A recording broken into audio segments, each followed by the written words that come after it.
You got to press. Just DM Taylor. Taylor was just DMing me a minute ago. No, I think we're live. Are we live, chat? Someone check our YouTube. Okay, we are live. We are live. I can hear it. We're good. Corey, speak. Yep. Hi. Get him. Perfect. Okay. So someone put this is for more. Well, this could be for Matt too, but it says hot take: Ken Climo, Jack Nicklaus, Paul Macbeth, Tiger Woods, Ricky, Rory, Gannon Burr, Scotty Scheffler, AB Bryson, Josh Anthon, John Daly. I have no clue who Josh Anthon is. He was a guy that was good right before COVID. I think 2018 he was pretty good. Okay. And they were Would trying you to say that that's right? They're trying to compare John Anton to John Daly. Yeah. Is that Josh what? Anton. Okay, and what were some other ones towards the end? It was AB is Bryson, probably just because of the long ball. Yeah, I guess so. Gannon is Scotty. Ricky is Rory, which I can see because Rory can't catch a break. Paul, Tiger, Ken, Jack. That's a pretty good list. That's pretty good. Yeah, that would actually be really fun to do. I don't know why I've never thought about doing that. Because you stupid. Yeah, I know. I'm just not creative enough. You know, I got to sit around and think about some more dumb stuff. Yeah. What's up, chat? What's up, live? Who's here? Missing one? Yeah, Taylor's not here. Taylor went bye-bye. Taylor is just oofba. Oofba. I'm going to do something here. Disc. He always asks, so I'm going to say something.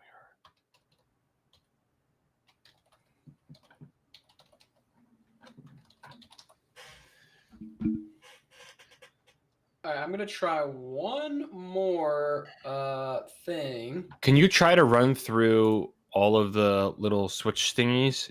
That way you know it works now. That's exactly what I was about to try. Yep, that's a great idea. We go for recording.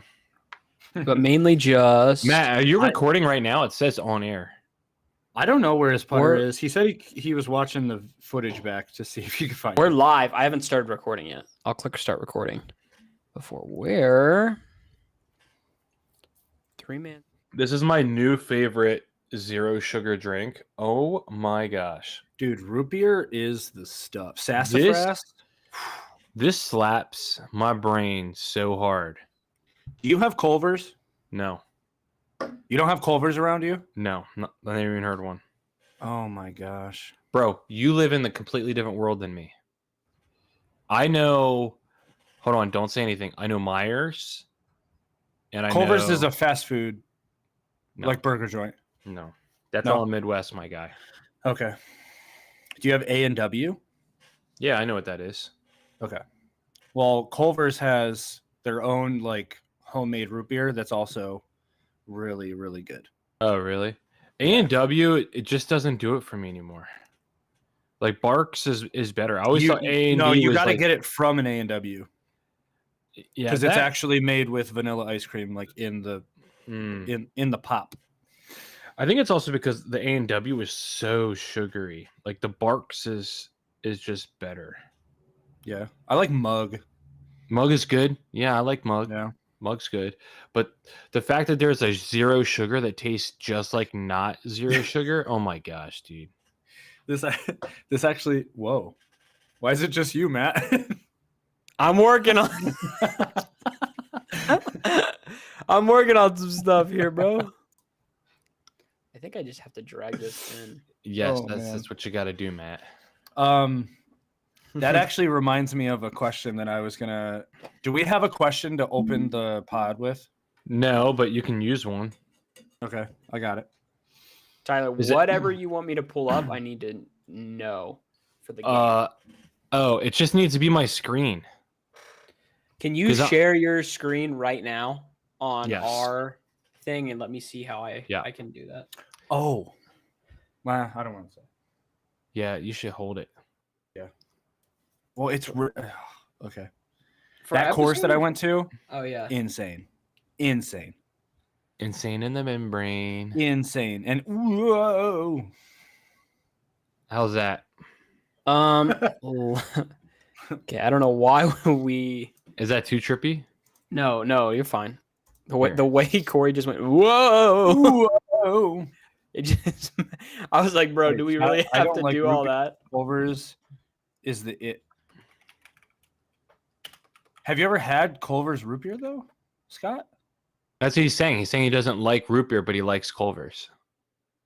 Oh, I Yeah. thought those were just two comments. Like, I don't like root beer. No, Culver's is no. the ish. Tyler, you Okay. purposely halvesing me right now? No, what am I doing? Oh, you know what? I may be really confusing. Hold on. Did I just screw you by doing that though? Yeah, you did. Sorry. Here, try that one. I mean, yeah, you got the dang nastiest quality I ain't ever seen, but I don't know what's going on, dude. What are you talking about? the quality of your screen looks awful unless it doesn't look awful in the stream. How does it look awful? I don't get that. I'm just telling you what I'm seeing, bro. I know, but I'm saying I don't know why. We've all known that I get like ridiculous internet speed. I'm just happy this is working at a hotel. It looks good too. Some dad, know. some It's dad loves crazy. to see Corey, but he doesn't have to do it at a hotel. But it's been so long. I don't know. Something your screen is blurry, but I don't really know how to fix it. What is your screen for? The Me? game? Yeah, Or- for the game. Oh, okay. She'll work, and if we need to, we'll change it on the fly, Tyler. But as long as it's like relatively big, I think we're fine. I don't know Alright. why you're Are you displaying half of your screen to me? What are you doing? I'm displaying a window. Okay. If It I would go to be- my if you want to see my complete screen, watch this. The thing is, Taylor or Corey made Entire this. screen. Yeah, it looks a little better on the entire screen, but Corey made this with the intention of you were sharing a wide full screen. All right, so So this it is mine. requires So I got to share my whole thing. All right, I guess, right? Yeah, you don't two monitors it up. Dude, I'm not. I'm on a laptop, boy. Dude, the other monitor I don't have any monitors. the other monitor I have, I bought for $3 at random antiques or random store, and it I was haven't $5. put enough effort into it. That's the problem. It was $5, and I said, "Does this work?" And the lady's like, "I don't know. I'll give it to you for $3 though." And I said, "Okay." For true. And I used it for like 3 years. Yeah, I got two monitors at home, but I only use one because I never uses either of them. Yeah. Ty or Scott, does this still sound okay? Anything sound weird here? I think we're What about fine. this? Anything the audio. LA. sound weird? Yeah, I'm still in LA. It's currently like sprinkling. And I played the coolest course in all of California. Not that little jungle thing you you, made Scott. up. The jungle. The He's just talking about the. Oh the no weapon. no. Safari, The safari layout. course? No, that was weird. It's 5 holes. No, this is I only got to film the front 9 because it got dark, but I definitely plan on going back to film the back 9. This look up, go on UDisc right now. I need a minute. No, You will have no minute. Give me 1 No. second. 1. I would actually love. I got one more thing to type. You have no seconds left. I'm dead. Corey, wait a second. I'm gonna. All right. I do actually know what this looks like. UDisc. What am I looking for? Sapwi, SAPWI. That cannot S be. correct. SAP WI. WY. Westlake Village, California. Yes. Chad, that is I have definitely that's a seen crazy name. I've seen pros What, Sapwi? play here before. It sounds like it's probably some kind of Native American or something. Yeah, you just posted a video on your reel today of that one hole. Yes, but the rest of the course is also nuts. This looks fun. There's Dude, like a bro. freaking mountain that you throw off of. California courses are fun. I'm 4 pictures No, they're in, not. and 3 of them. I'm 4 pictures in, and 3 of them are rattlesnakes, California courses are lame. and they're just There's splayed a out too. handful of Cali courses that are cool, and then the rest are either really dumb pay to play or either 5 or 12 holes. Pay to I can't. play. Yeah, there's a lot of pay to play around here. They got the bougies out there. Well, yeah. Softly. Oh, that's another thing. Hold on. I gotta find this text. I told Haley I told Haley to text me all of these because I needed to bring them up to you, Tyler. Okay. It's all of the cars that I have seen so far in California. Oh my gosh. I can So only the imagine. first one, she texted me like the date 9/11. Hold on. Like the date? Like it's written out like the date, like 9/11. Oh, 9/11. Because I was just telling her, hey, send me this in the text. I get it she now. put- I get it. I get She it. put 9/11. 9/11. That's funny. Yep. Oh, And then I never saw forget. like the white with black R8 Oh yeah. like just fly through a corner. Oh yeah. There's a lot of e-tron GTs, which is that electric Audi that's like yeah. beautiful. That's popular in rich areas around here too. Oh my gosh, they're so beautiful. And then this one's written out like the time 4:30. Which is the Ferrari, the older Ferrari. Oh yeah. Is a Ferrari 430, but it's Yeah. 4:30 o'clock. And then What's I better, saw, the 420 or the 430? there is no 420. Are you sure? There's a 458. Maybe it's that one I'm thinking. Hold on. 430 is the older one, and it's a little uglier. 458 is the one that you're probably thinking of. It's like the most popular Ferrari ever. 430.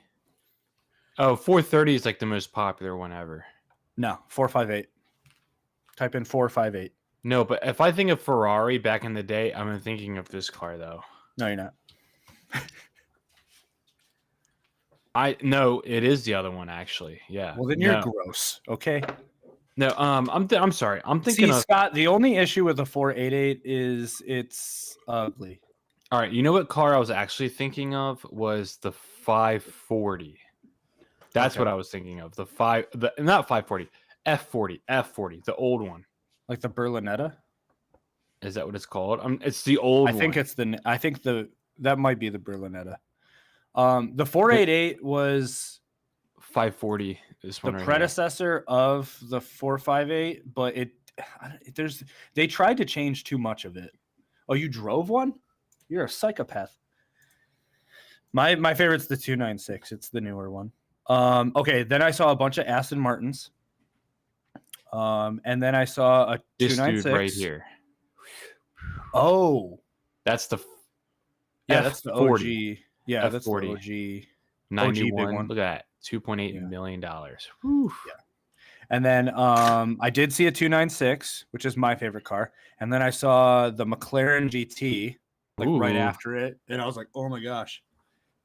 But then I saw a ton of 911s. And I thought of you. I'm gonna be driving a. Is it the 91? Is it a white Malibu?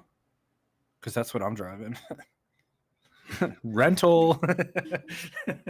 I'm gonna be driving the RS here pretty soon. GT3 RS. Why? Well, there's an engineer at the company I work for That has one? who just bought one. Mhm. He had a 911 turbo, Mhm. a red one, and very rare red one. And I think there's only like 3 in the world of this model. So he sold it and he bought the GT3 RS and he brought it by my house this weekend. It was so freaking loud. I was like, bro, you're not gonna get away with this. And so I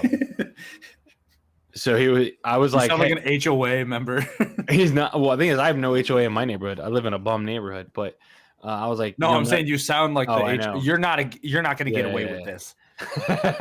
Yeah. So, anyways, we're gonna try to figure out a time when it's dry, nice, and he was like, "Yeah, you can let it rip." And I'm like, "Man, I wouldn't trust myself. I will let it rip." bro, Tyler's figuring out a time where it's dry, nice, we can wreck this car. I'm not gonna wreck this car. We're not speaking that. You know names what bums me distance. out? Have you seen the GTD, the Mustang? Hold on, GTD. Yeah. Now I gotta look it up. GTD Mustang GTD. Mustang. Oh wow, I've never seen this before. So it's $350,000 Light work. because it has one of the fastest times on the Nürburgring. Oh, that's what I was just about to say. This broke the Nürburgring. yeah. No, yeah. But they say it is a mid-engine car. So I got so excited that they made a mid-engine Mustang. They pushed the engine back 2 inches so that it's behind the front axle. It's still a front engine car. They didn't put the engine behind the seats. They just moved it in between the tires. Yeah. And they call it a mid-engine. And that's bull crap. Yeah, that is. I'm so upset. I wanted like a good That would be crazy. mid-engine Mustang. So and it's supercharged. it's hypercharged for all I know. I saw this thing run on a video and it's Yeah. crazy. But I will say Chevy is making their Corvette push the limits as well. Yeah. But I did For 55 grand. Yeah. I heard that Mustang built this car specifically to do what it just did. Yeah. So, which is crazy. I wish they would race it in like Le Mans or something like that. But there's no way. They might. No, they have the regular. No. They got the regular Ford GT. They're not going to race the Mustang. Why not? It looks better. Well, it would be kind of like cool to watch, but they're not going to run that. They're going to run their Ford GT in that thing. I don't know. I just don't care I know. about the GT. Old man in my neighborhood growing up had like the newish version in the 90s. It was really freaking cool. Yeah, he would See that GT is awesome. Yeah, so let me The see. new one looks too like spaceshipy. Red GT 1999 maybe. Oh, they do need to bring the Viper back. That That was a good one. But Dodge sucks now. So I doubt they're going to do a Viper. Or they're going to even give like any respect to the Viper name. It'll probably be like a 4-door freaking station wagon. Oh man, wrong one. They need to bring back that 99 GT40 Mustang. is probably what you're talking about. Yes. The last one, so it was a 2006 Ford GT is what this guy had in my neighborhood growing up. Oh, no, it was this one right here. Which one is this one? Is it the older one? Here, I'll try to share my screen. I don't know what year it is.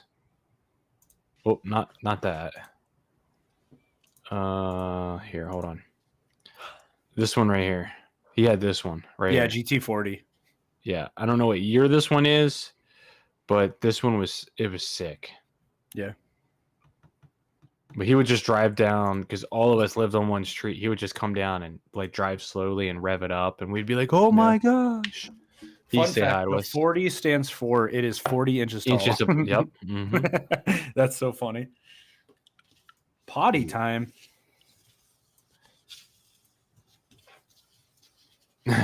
Scott says, "I love how interested Matt is." Bro, I'm tired. I actually It's told okay.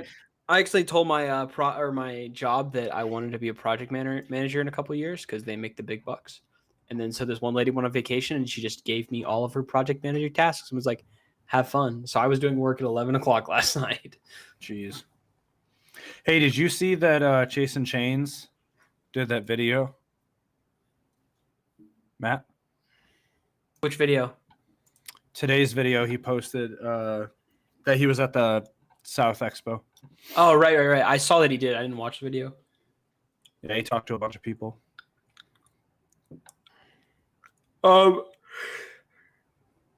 Somehow Bedanza has a hour-long video with Eric McCabe. Eric McCabe. Why am I saying that? Yeah, I don't know. And Where does I McCabe watched- live? Somewhere down Kansas. there, or he was there for just Oh, south, okay. I guess. But I watched like the first 20 minutes of it, and he's like, he's like, yeah, we only have an hour, so we're gonna film as much of a doubles match as possible. And I'm like, how do you still have an hour-long video out of this? Like, how does this happen? I don't know. I didn't watch it all yet.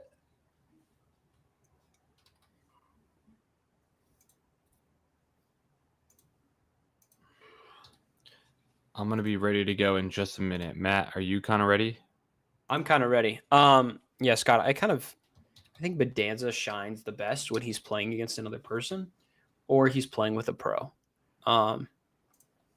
Because he has the skills to mainly hang with said pro, and I think that's his best avenue. But that one was interesting. He needs to embrace like what Grant Horvat is doing in golf and just do exactly what he's doing. Bring That's college age girls out to the course or what? Do you even know who Grant Horvat is? Wait, is he not the young guy? I'm flip-flopping him maybe. He's the young guy, but he's like the nicest like Christian guy. You're I talking do about not like know the who good Grant- guys. You're thinking Yeah. of Garrett. You're thinking of like Garrett, yeah, Garrett. whatever the yes. But Garrett I'm doesn't sorry. even really do that. It's more of like Bob does golf. They do a lot of stuff with a bunch of girls. Grant. Well, Garrett does like what's that one? I don't know her name. Oh, I don't even know this dude. I can't think of her name. There's the girl pro. Paige Spranik, No. Spananik, or whatever her name is. No. Girl She's like pro. younger.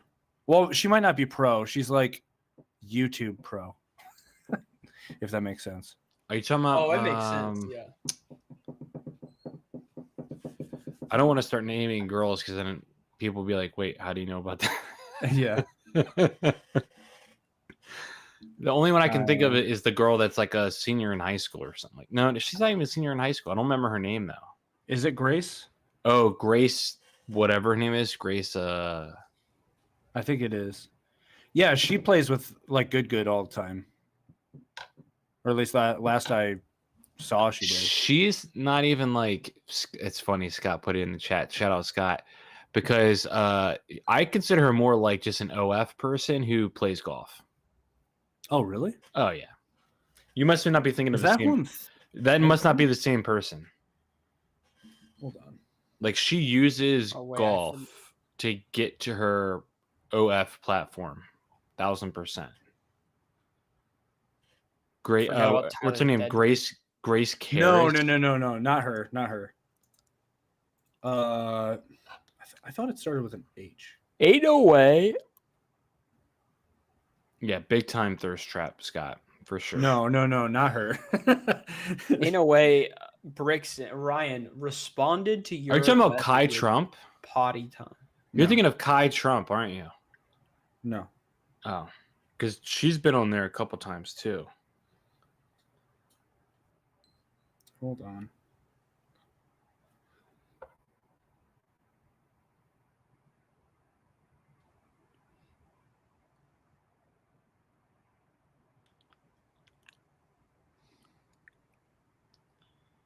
I don't know if I.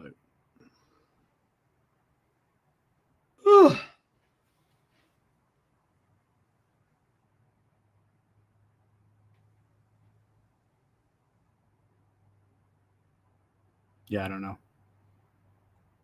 Cool story, bro. Yeah. Took us around in circles for a whole 60 seconds. Wow. Who are you? Oh man, listen. I'm just already mentally accepted. I'm not going to do as good a job as running the show as Taylor does, so keeping that in mind. Speaking of which, frick me. What is the weekly challenge for next week? Yeah, that's a great question. You said you had one. Carol Priscilla Corey? I had one. No. Matt, what do you got? I thought Corey had one. I don't have one. Corey, did you have one? What? A game, a new weekly challenge. We need a new one. Oh, I thought we were doing the one where we all get to pick one out of the bag to not throw.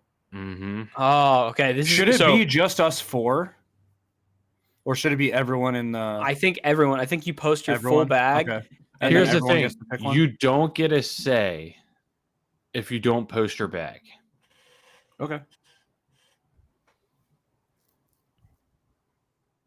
Claire Hoggle. Yes, her. She's always she's like just a golfer. Now I gotta look her up. You've seen her before on like good stuff, I guarantee it. I don't watch Good that often, though. Oh. I don't even watch. I don't honestly. I don't watch any content anymore. It's bad. I think she might have been dating one of them too. Somehow, dude, I'm just playing like Dookie in these weekly challenges. It's actually insane. Listen, dude. Well, you are too, man. I actually don't know who this is, to be honest. Okay. And I'm not just saying this because we're on live. Well, no, I mean I've seen a lot of videos with like her and Good or like her and at least one of the good guys. I'm trying to find a post where she posted something. With Scott typed her name out and then said, "Never heard of her."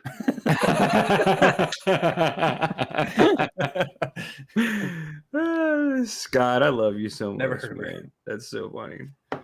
Dude, I'm gonna let's find the most fraudulent. What?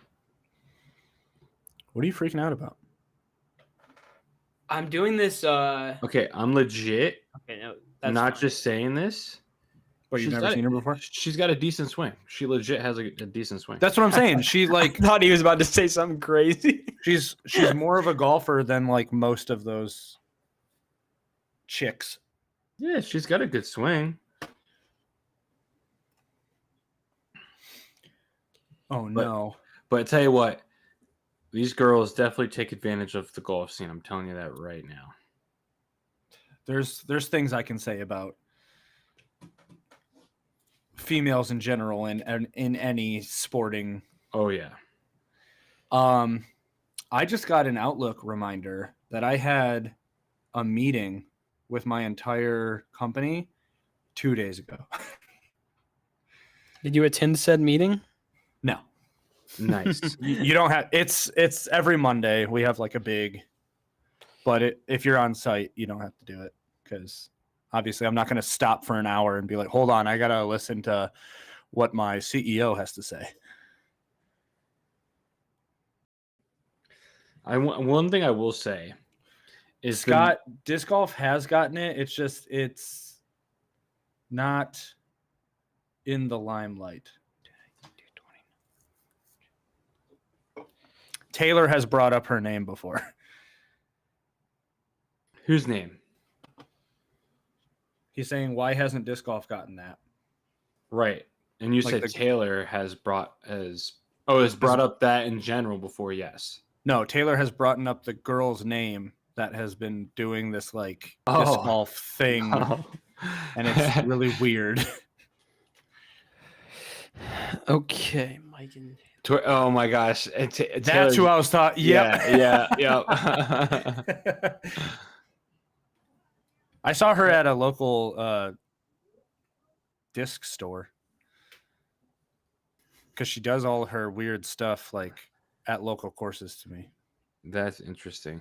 It's freaky. you guys aren't gonna like how these tags rolled out this week. I'm not gonna lie to you. I was It's gonna say, gonna be- Am I last or am I fourth? how I fourth? prepared are we to go? Am I fourth? As soon as I write down tags and we have another, I'm just wait a second, Corey. No, you're not fourth. You're fifth. Dang it! I can live with that. There's just I wanted there to stay fourth. I wanted to. Just there be just fourth has across to the be board. some fraudulent things going on here. that's all I'll say. Well, okay. I was with Mac, so there's no fraudulentness with me. I know you and Mac aren't fraudulent. That's not what I'm saying. Yeah. Okay. Let me see if I can grab a stat here, but we're gonna make it quick because wow, that was actually great putting. There's some interesting stuff that's going on. I just keep reading Taylor's comment. I know, me It's too, so me too, me funny. too. It's so funny. Can I I can hear him saying that.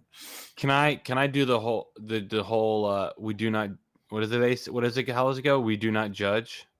Oh, we listen and we don't judge. Okay. Can we do that real quick for me?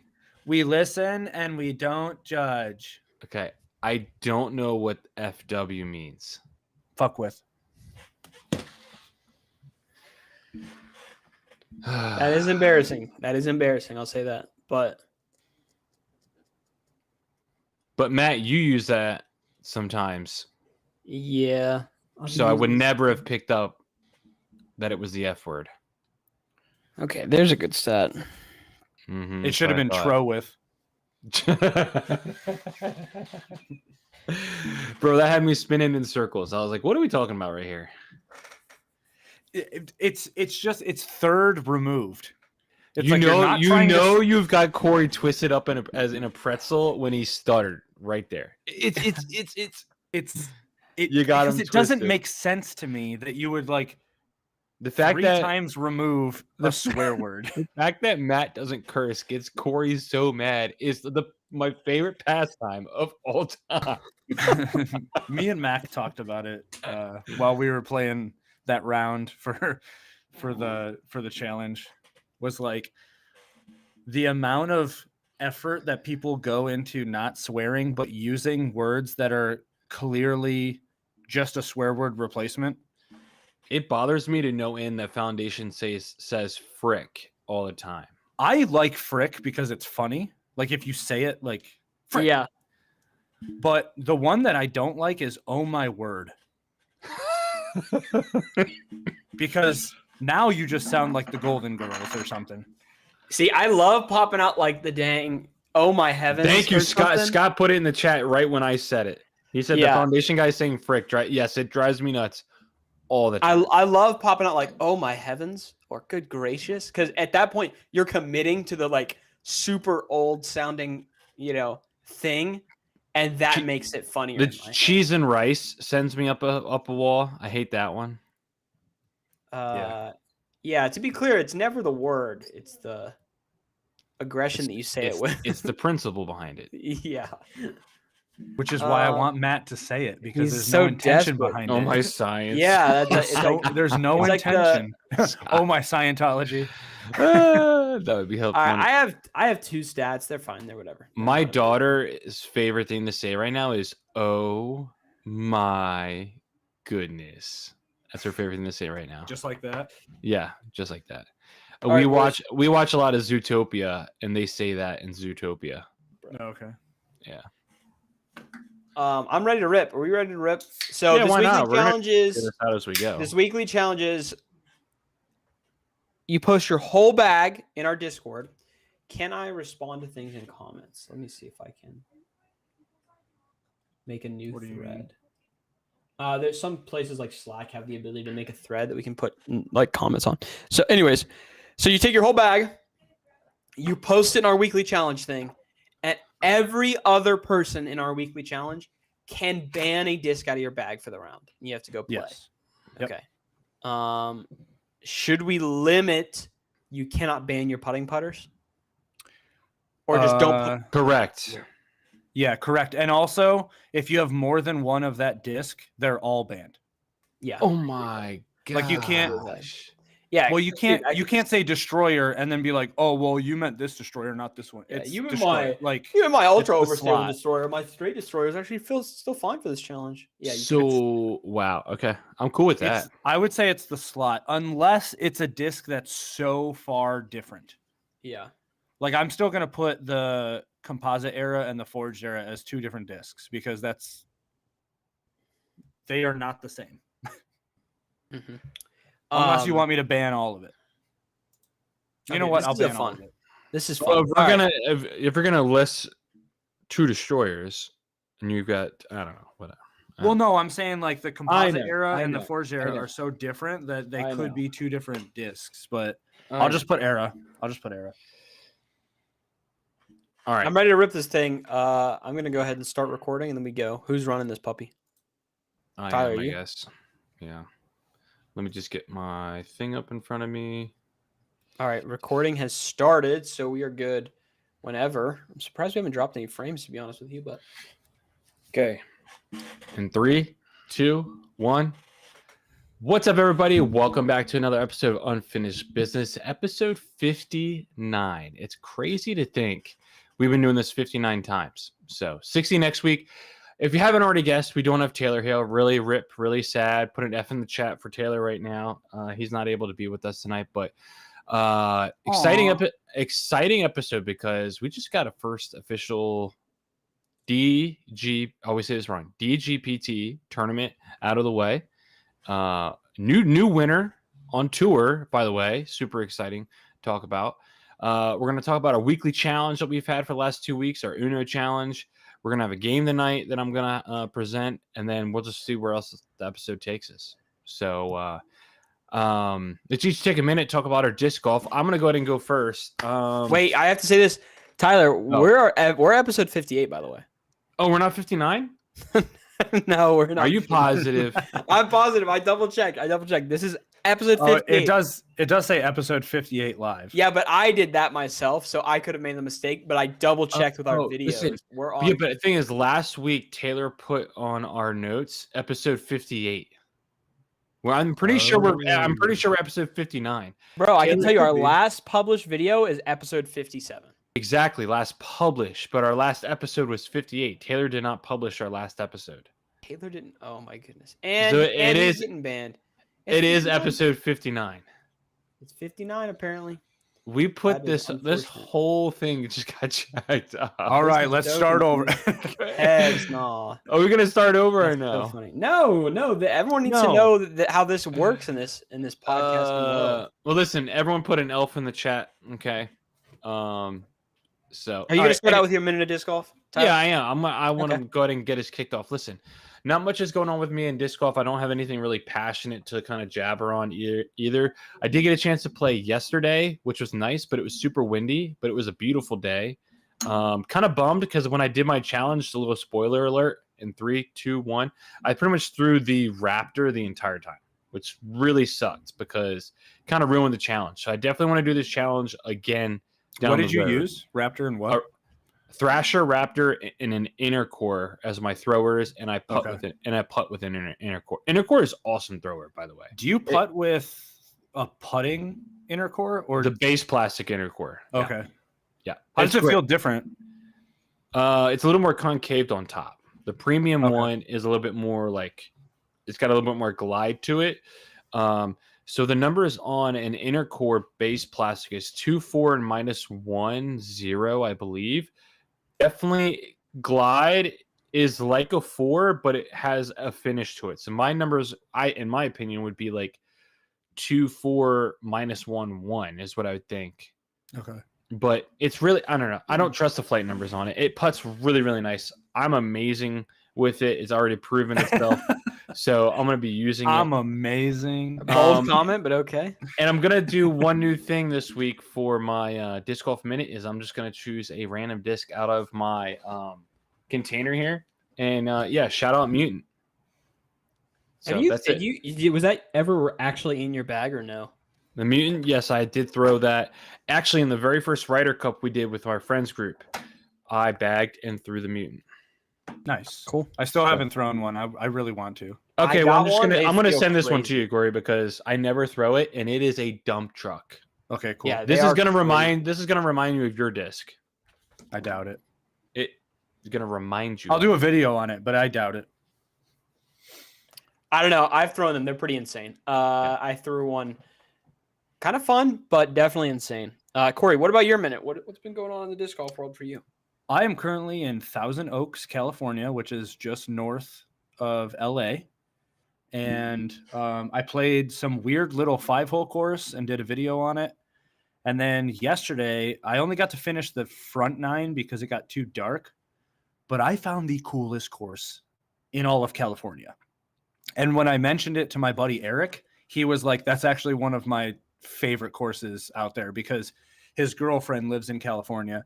So he comes here every so often. And he said, same. This course is insane. It's like there's a lot of island holes where it's just a bunch of brush and then an opening for the circle, and that's about it. So you could lose your disc super easily. And then every other hole is either throwing up a mountain or down a mountain. There's a 500-foot, I think it's a par 3, but it's a 500-foot par 3 where you're throwing probably 150 feet down. Like it's something crazy. And I took the sector and almost aced it. Ooh, So that was man. awesome. The only issue is I don't know if the camera got it because of how far down it is. You can't really see that much, but Haley did watch and she also thought it was just gonna go in, and it went right above it and landed like 20 feet. So it was awesome. This course is insane. I cannot wait to finish it. And then I think next weekend we're supposed to go down towards like Huntington Beach and Laguna Beach and all that. And I found another course that I'm going to play. So you're there for like another week. I'm there until Sunday morning. Oh man, that's so nice. Yeah. But it's currently like right now as we speak, it is drizzling. So not the best weather, but good weather for the podcast day. Yeah. That's true. Yeah. That's sick. Oh, I have a new colorway. Oh, here it is. The Warp. Pink. And it's not actually going to be this blue. It's a lot brighter of a blue. It looks more like cotton candy blue, but this is now the completely cosmic candy. And you can purchase it right now on nshcustomdiscs.com. That one or the other one? The new one with the brighter blue. Which it looks so much better. Yeah. That's yes. So I saw you flash it on your Instagram today. I didn't really have any colors to go off of. I just kind of told Jason, the owner of NSH, like cotton candy colors. And then he was like, what about this blue? And he named it. And I was like, yeah, sure. And it ended up being this, which is a little too dark. So then he swapped it with cyan. Yeah, that's the color right there. I'm a freaking idiot. I should have just went with cyan in the first place. Yeah. Cyan is a popular dial color for watches. Yeah. Yeah. I mean, it's a popular color anyway. Tiffany. I'm pretty sure that's pretty close to the inner core blue. Yeah. Like the original. So so that's something cool. And I'm pretty sure Taylor's new colorway is on the site as well, maybe. But it's white and blue. It looks really cool. It's got his new logo on it. Oh wow. That's actually wish he was here to show it to us. I that'd know, be awesome. right? Loser. I know, right? Matt, you better have something good to talk about with your own disc. Oh my gosh, I actually have the best thing ever to talk about. I've played the first real sanction round after just working my butt off on the form all off season and just popped 70 points above my rating. Hey, let's go, and I Maddie. played like dog crap. That's the awesome thing. I played What like is that dog going to crap. do to your rating, though? What? 70 points. Like you up? said, 70 points, but are you actually going up 70 points or? It won't be it's one 70-point higher rated round. I know, but I'm saying like when we get the new update, it'll just increase. It's like I don't know how their system works fully, but I don't either. Up. But let me run you through this. I popped 70 points above my rating. Hole one on the course. It's like 320 or something. Not really that far. Hit the first Mando tree. Throw a great upshot to 20 feet. Okay, just got to tap in a par here and move on. Wind is blowing so hard. It's like 40-mile-per-hour gusts. Throw my putt. Kicks up in the air. Rolls to 80 feet. Let's go. Chip up the forehand to 20 feet. Come on. Miss the 20-footer for single bogey. Double bogey. Take a quad bogey. So, like, that stuff was happening all day, and I still shot 70 points above my rating. And so that's got to make me question, like, what would I do if everything else wasn't going? But like, there's a ton of missed 10-footers because the wind was cracking. What would you be like if you didn't suck. Yeah. I was just thinking, like, what would it be like if I actually putted 10 If I was strokes really better? good. Yeah. But like that has never been the issue. And my issue has never been that I got to the basket and couldn't put it in the basket. And Yeah. now that is the issue. And that's something I have fixed. So that's an easy fix. But it was that like I throw a forehand up shot and it's supposed to go 40 feet and I would just throw it 100 feet just because I'm not used to that. Or like I had this easy, literally 30-foot. I kind of just had to throw like a half chip putt thing and I just cranked it 100 feet in the woods. So it sounds really bad, but it was great because if that's 70 points above my rating, what happens when I practice some forehand up shots and putt a little bit? Yeah. Pretty excited.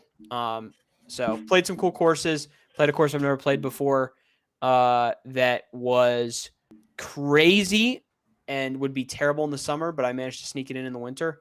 So that's fun. But that's it for me. It's getting warm here. So my baskets for my course, which I just got a new basket, go back in Monday night probably. So then cleanup work resumes and hopefully I have play testers in like 2.5 weeks. So I'm excited. Yep. Sick. Yeah. That's me. Well, we just had a tournament go on this weekend, and we have a first-time winner on tour, Ezra Robinson. Congratulations to Ezzy Ezra, and whoever picked him is a genius. I'm just going to say that right off the bat, picking his first win. But I'm just going to read off a couple different things or a couple different highlights, and then anyone else can kind of share their own takeaways of the tournament. Ezra only had one bogey the entire weekend. Holy. Not only did he have one bogey, but he also led the field in birdies. And I don't know about you guys, but that's a formula for success, I think. Birdie more than anyone else and don't bogey. What's also fascinating is that Kelvin Heimberg was in the top 5 in birdies, but he had an atrocious, I think it was like triple bogey and then several other bogeys.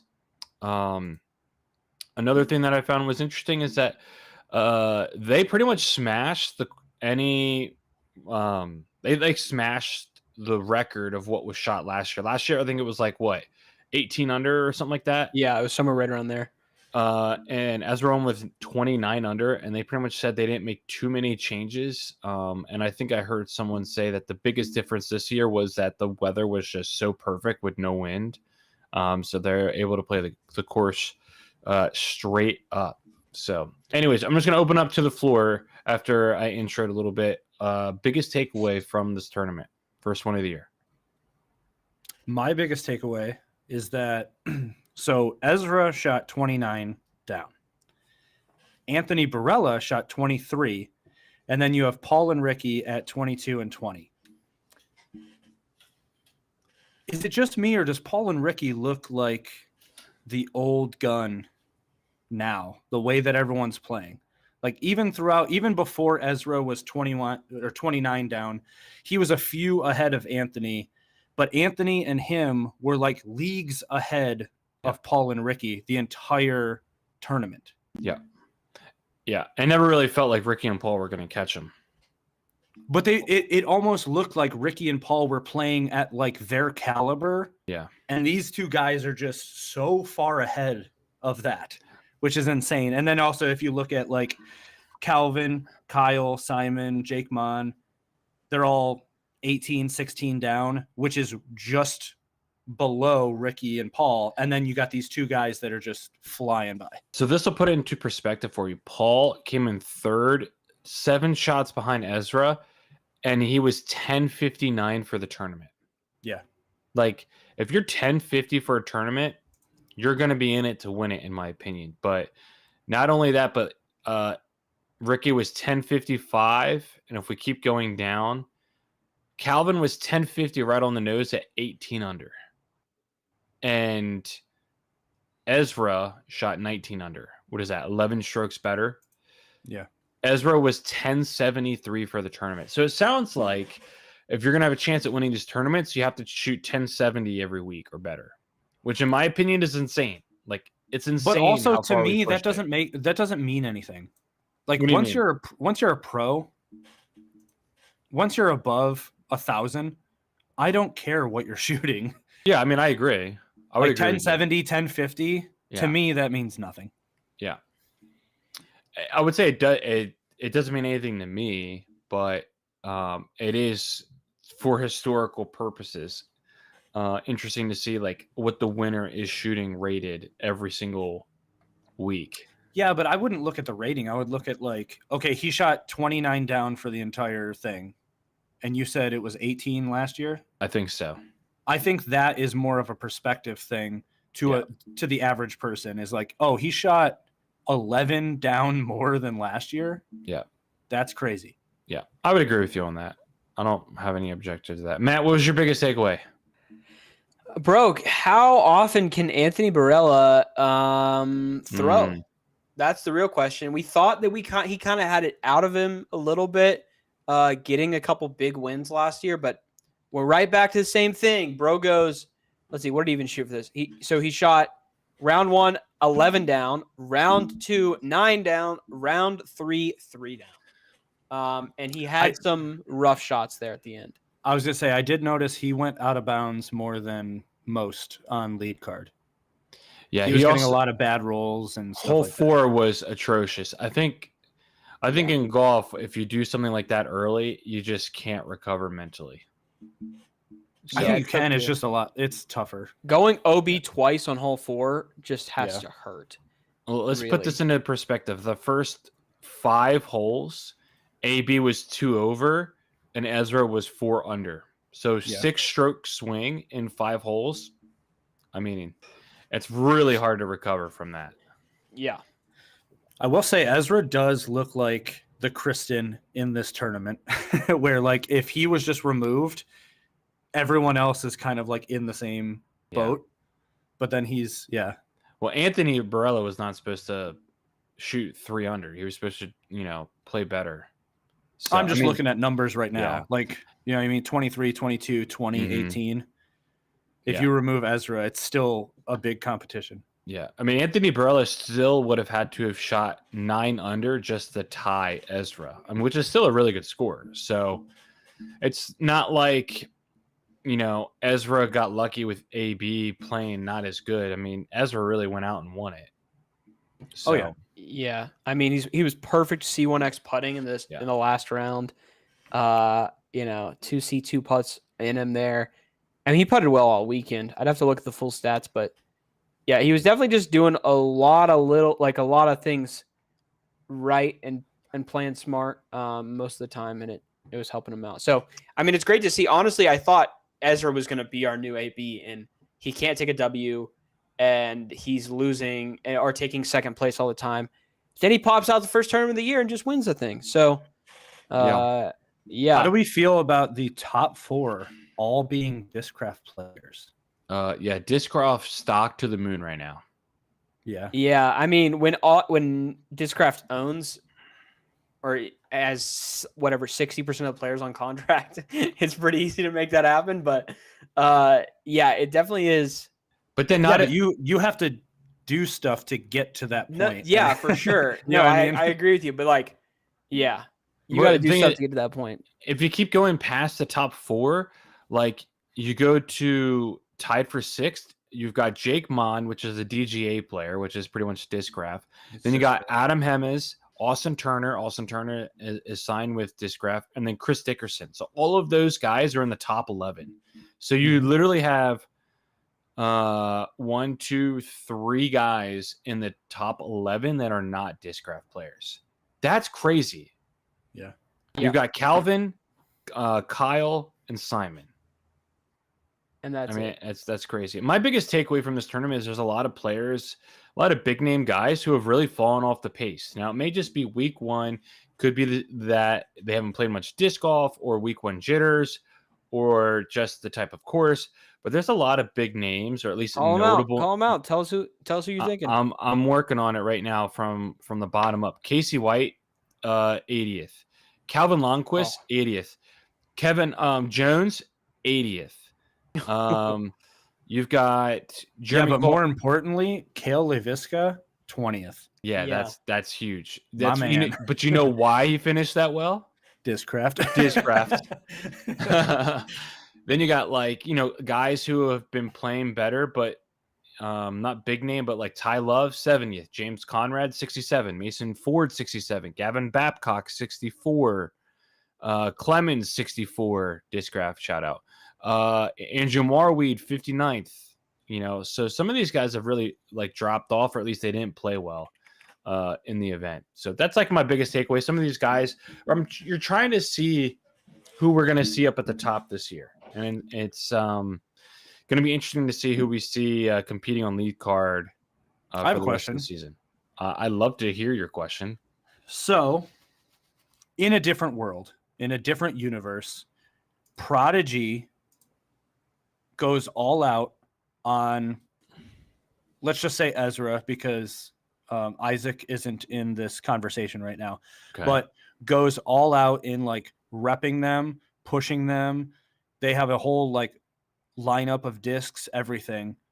And Ezra has the same mindset as he does right now on Discraft. Did he shoot this well? That's a good question. Like, is it not only his mentality, but also the discs? Or is it, if he had this same mentality of like new man, but he's still on Prodigy, is he shooting this? This is my opinion, is that everything is so mental when it comes to golf, and that includes the disc golf. I think just knowing the team that he has, there he goes. I just used the team word. The team, the team that he has behind him, I think just gives him the boost of confidence where he doesn't have to worry about anything anymore. It's just playing disc golf and throwing cool plastic. And I think that just did it for him. It's having that reassurance. Yeah, because I'm curious if he would have done this well if it was Prodigy plastic. Yeah. I mean, I'm sure he could have, but like I think Discraft takes it to another level. I mean, he definitely was heating up the second half of last season as well. Here's a follow-up question. Is this the worst finish we see from Gannon Buhr all season? He was tied for 12th. No. You think he's going lower than I think he's got maybe not a down year, but I think he's got a recovery year is what I would call it.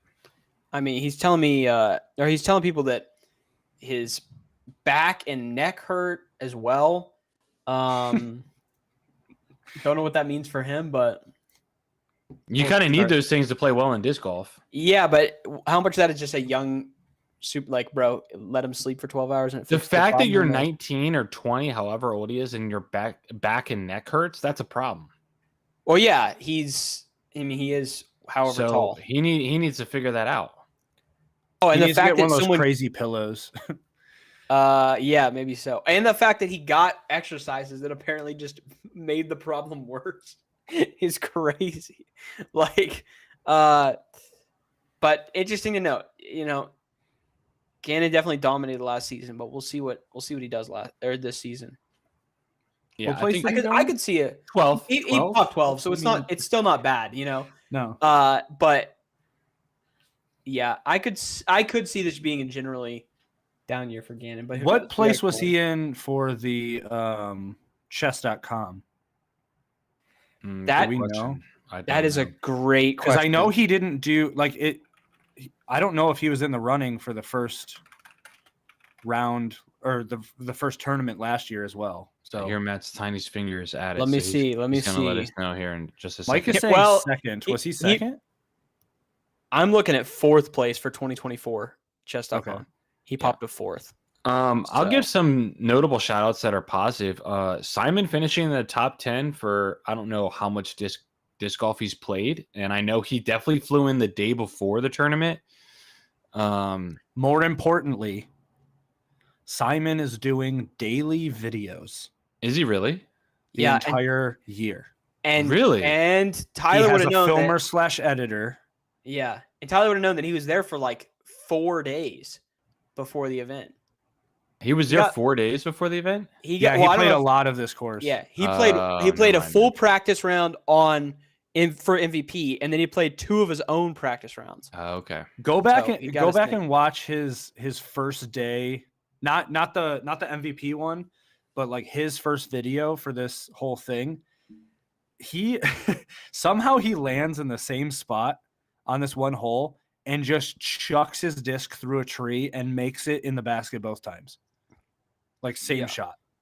What is he's this? literally the freak of nature. I think Yeah. he's the greatest thrower of the disc. I'll die to the grave thinking that. He's Simon. So good. What is this? Simon is just doing what Paul Macbeth did like 3 years ago, when Paul Macbeth was just having Mikey from Overthrow film him every day and edit footage. This sounds like a whole new level. If he's Oh, gonna have somebody I didn't know. full time with him. I mean, that Yeah, freaking Paul- MVP money's smacking right now.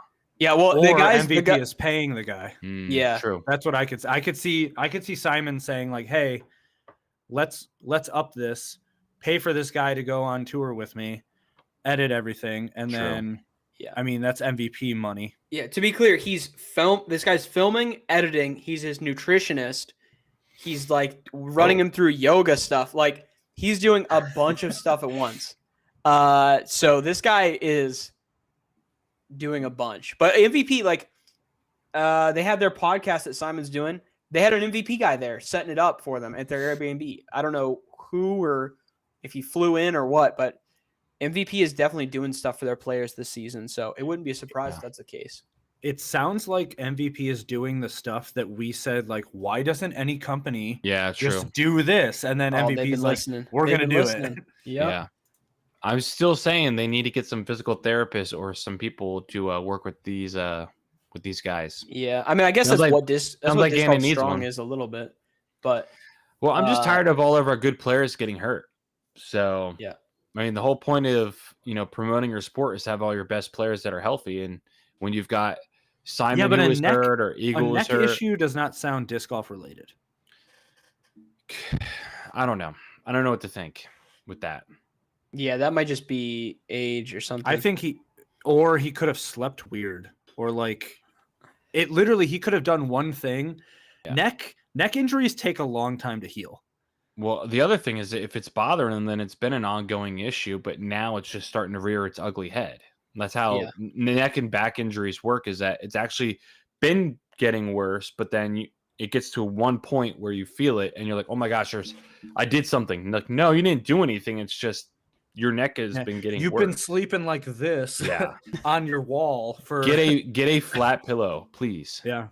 Uh, Or try no pillow. That's Hey, yeah. yeah, that we'll say shout out to Brixton for the big heads on coverage. Did you guys see those where Brixton had the big head of I did see players? that. Yeah. That was funny. Weird that Gannon didn't like it because I thought it was pretty funny. He didn't when like they it. swapped over. That's what Brixton's saying in chat. Ryan's in chat. He says shout out to Brixton for that big head. He didn't like. Dude, forget that, dude. I mean, That's- listen, at this that's so point, funny. disc golf is just going to be all about fun because no one cares about professionalism, I feel like, in disc golf on the pro tour. So, whatever, dude, have fun. Well, Simon didn't. That's crazy. It would be very easy to see one of those show up in an Alden Harris vlog like 3 days from now. It's pasted to the side of a car. He's gonna Every time steal they're all walking. of them. Hey, since we said go for it. Simon, let's go ahead and just kind of spend maybe 60 seconds on this. Did everyone see what happened to Simon and his disc in the out of bounds situation? Yeah. Yes. Any comments about that? I don't. Okay, after further review, I do not know if it would have stayed in bounds. Oh, you don't. Okay. The way, because so Simon in one of Simon's videos, he showed it in slow motion, and the spin on that disc looks like it would have continued to travel out of bounds anyway. I don't know if the rope would have actually Stopped it. done anything. Yeah, like it's one of those. It's a bummer because we don't know Yeah. the outcome if it didn't happen, and it clearly did happen. So, Yeah. but How- I don't know. How much, like, if you're a spotter coming into 2025, being a volunteer, is that not you're like, bro, all the people that got clowned last year, let's just make sure that doesn't happen to me. And then first event of the year, it happens to you. Like, come on. Yeah. Yeah. I don't. But yeah. the I don't thing think, is, he was trying to get out of the way. He just happened to trip on the rope.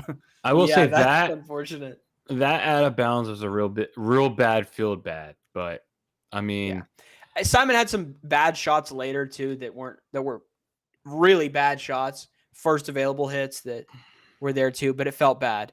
hold on. The funniest part, I mean, I thought it was actually funny. The reason why I think it's funny is that the kid's reaction afterwards is like, what do I do? What do Like, I do in this Can I do? situation? Can I do something to fix this? It's like, no, brother.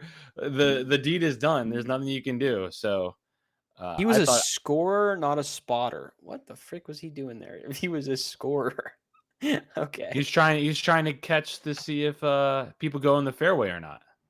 I guess. Yeah, like I guess I would track, but no, it was a funny situation. That kid's reaction was very funny. So At least it wasn't someone on lead card and it was coming down the stretch. That's all I'm gonna say. oh my goodness, that would have been real. Well, either bad. way. Yeah, I mean, Yeah. Could you imagine if it was AB after Yeah, all if of it's that, AB and he's all that like, bad luck before? he's six. Yeah. Oh gosh, that would be terrible. we got to probably think about what are some of the greatest and or most notable like spotter / fans involvement in a disc golf situation. Dude. Because the one I got to point out is from like when Ricky won, I think in 2022, I believe, at Green Mountain, where it hit the umbrella and it stayed in bounds. Yeah. And then he ended up winning and beating Chris Dickerson by like 1 or 2. That was a big notable one for me that went in a positive direction for Ricky. The two that I know of off the top of my head is Garrett Gurthey's roller. Yeah, that's got to be one of the Where best. It just bounced up and hit Yeah. the guy in the stomach. That's pure And then- comedic humor. And then the one that I thought was the funniest was the guy that's in the water that just like Oh, yeah. jumps up and grabs the disc and he's like, oh, it was going out of bounds anyway. Yeah. But like the fact that he jumped up and grabbed it out Yeah. of the water. I would say those are two of the most notables, and those were just like last year. Oh, my Oh, goodness. yeah. that AB Garrett did hit Gurthey the one was camera so guy fun. and then Chipmunk Gate. I don't remember that one.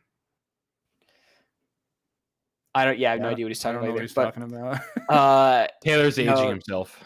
yeah, Taylor is aging himself here. But no, that Garrett Gurthey one was so funny, bro. Yeah, that is cool. great timing there. But All right, so let what me would- give you. what- Let's go do ahead, this Tyler. as like a last bit of questions, so we can move on here. Give the weekend or the tournament a grade on A to F. I'm gonna say B. Okay. Just because some of the course is personally see, I've never played it. If I played it, I'd probably be like, this course is amazing. Watching it, it's a little boring. I feel like there's a lot of fairways that look identical because of the Yeah. types of trees and plants. So it's kind of just tunnel shot where you can't really see where they're going because it's just like Yeah. a late hyzer out and stuff like that. But it's still a good course. I say B. yeah, Oh, guys, AB throwing in from down at the bottom of that hill where he Yeah. can't see anything. That was Yeah. insane. Yeah. can I ask this question? Is this just new London with more hills? I don't know. I have to go to see it. I feel like Yeah, the I'd have camera doesn't do this course justice. Honestly, the course looks like it would be so much fun to play.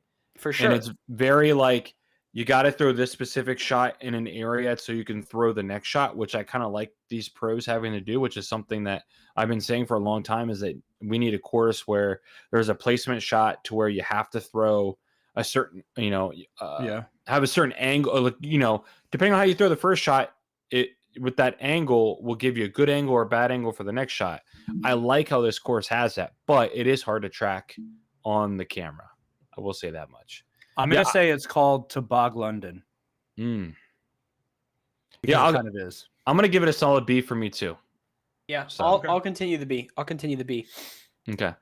Yeah. I mean, I even would have gone with B minus. That would have been fine. I don't know about B plus. So B minus, that would have been my score. So I legitimately forgot that there was like a plus or a minus to grading. Yeah.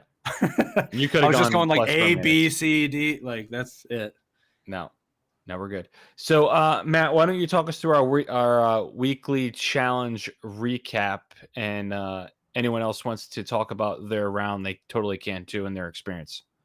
Cool. So last week we did the Uno challenge, or last 2 weeks we did the Uno challenge. 1 overstable disc, 1 neutral disc, 1 understable disc, and a putting putter. And you went out and played with them. And I think everyone who's currently in tags did submit theirs. If you're not in tags yet, join our Discord. It's the best way to do it. We have a whole section for it. But I think everyone in tags submitted theirs. So I'll ask 2 questions here. I've got 2 quick ones.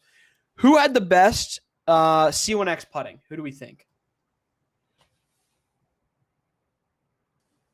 Me or I'm gonna Mac? guess- It's I'm got to gonna be guess- me. Taylor. It's Tyler. It's Tyler. Yeah. Tyler popped 90% C1X. I was hot. Pretty dang good scores as far as that goes. Yeah. So pretty sick. And I think the one or two that I missed was like from 30 feet. Like it was just inside the circle. We'll add this to it. Who had the best C2 putting? I'll go Mac.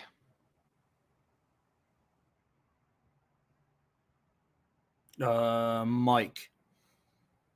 All right, it was in fact Mac. Mac had 50% C2. So pretty Dang. good. Actually, very good putting stats collectively. I don't remember him making any of those, so maybe Maybe he lost. Get No, him. I did his score, so hopefully. To be honest, pretty much everyone had pretty good putting stats for this week. Yeah. So it was Yeah. pretty nice there. How do we feel about the challenge? Real quick. That's a great question. I was about to ask. Challenging, fun, hard, boring. I like that it was you can pick whatever slot you wanted. You just Mhm. needed to have one of each. Coincidentally, I'm pretty sure everyone did like understable driver, neutral, like mid-ish, and then and then overstable like approach or something. Except for I think Tyler had a Raptor. So I chose the Raptor because I knew it was gonna be windy, but also I like doing overstable fairway because I can always use that as an approach disc as well for like a forehander shot or something like that. Yeah.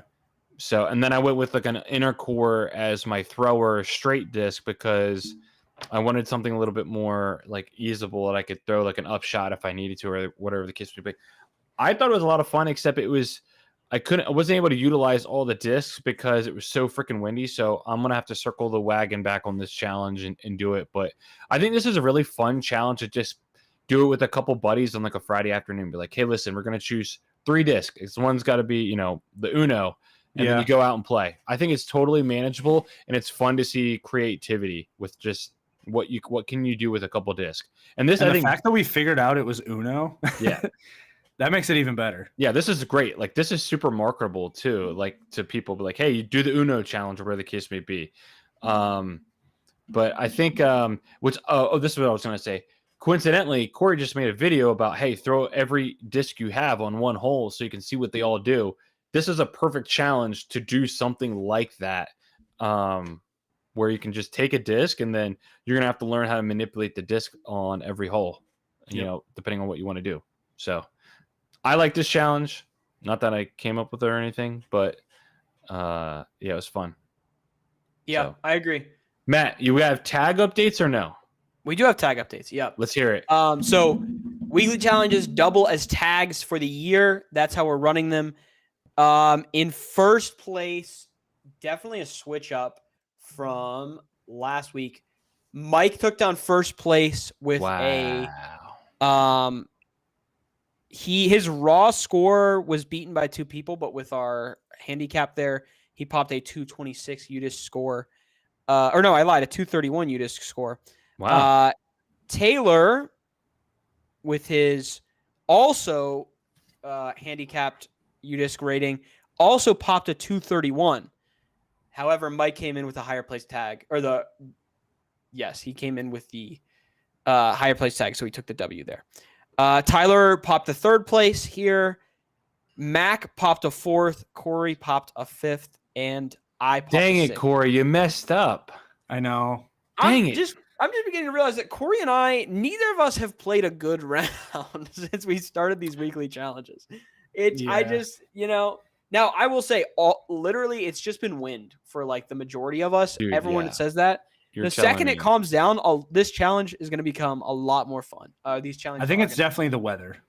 Yeah, weather sucks. So We decided to start this challenge at the worst at time. the worst time. Yeah. At the worst time. Yeah. So to add to that, our weekly challenge for the upcoming week is a little complex, but I think it's pretty fun. What you're going to do is we'll make a new weekly challenge thread. You pop your entire bag minus your putting putters on there. And then every other person in the challenge bans a disc from your bag. Okay. Yep. So in the end, Corey should have a disc or have a bag with 5 less discs in it. I should have a bag with 5 less discs in it. Tyler should as well. And you just got to play with normal bag minus whatever those discs are we ban out. We can ban whatever, with the exception of putting putters. Yep. This hopefully means that you should be able to do some stuff, even if it's windy, but a little more complex challenge that should be pretty fun. Once again, that's full UDisc stats, 18 holes. Join our Discord, go in the weekly challenge. And I will pop a thread in there for us to do that in. So I think that'll be fun. And also, we do need to mention, if you have more than one of the same disc, you're only writing said disc. So if you have multiple destroyers, you're just writing out destroyer, and someone can ban destroyer as a mold, not like an individual disc. Good call. So we're banning molds in your bag. Yeah. Not a disc, but molds.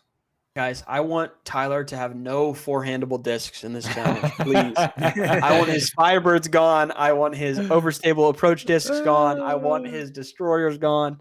But post your full bag in that new weekly challenge thread that I'll make right after this podcast. And, remember a couple months ago when Tyler was making a new in the bag every like 5 minutes?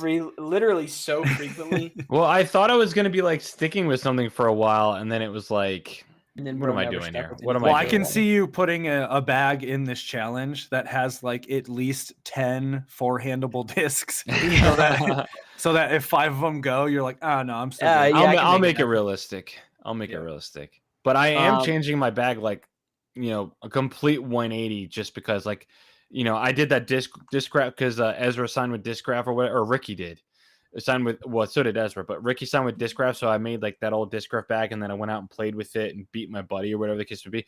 A lot of those discs, I was like, yo, disc graph, like, they're flying nice, and I was throwing them really, really well. So now I'm really debating on what I should bag. So the problem is it makes so much plastic and disc golf, man. So Yeah.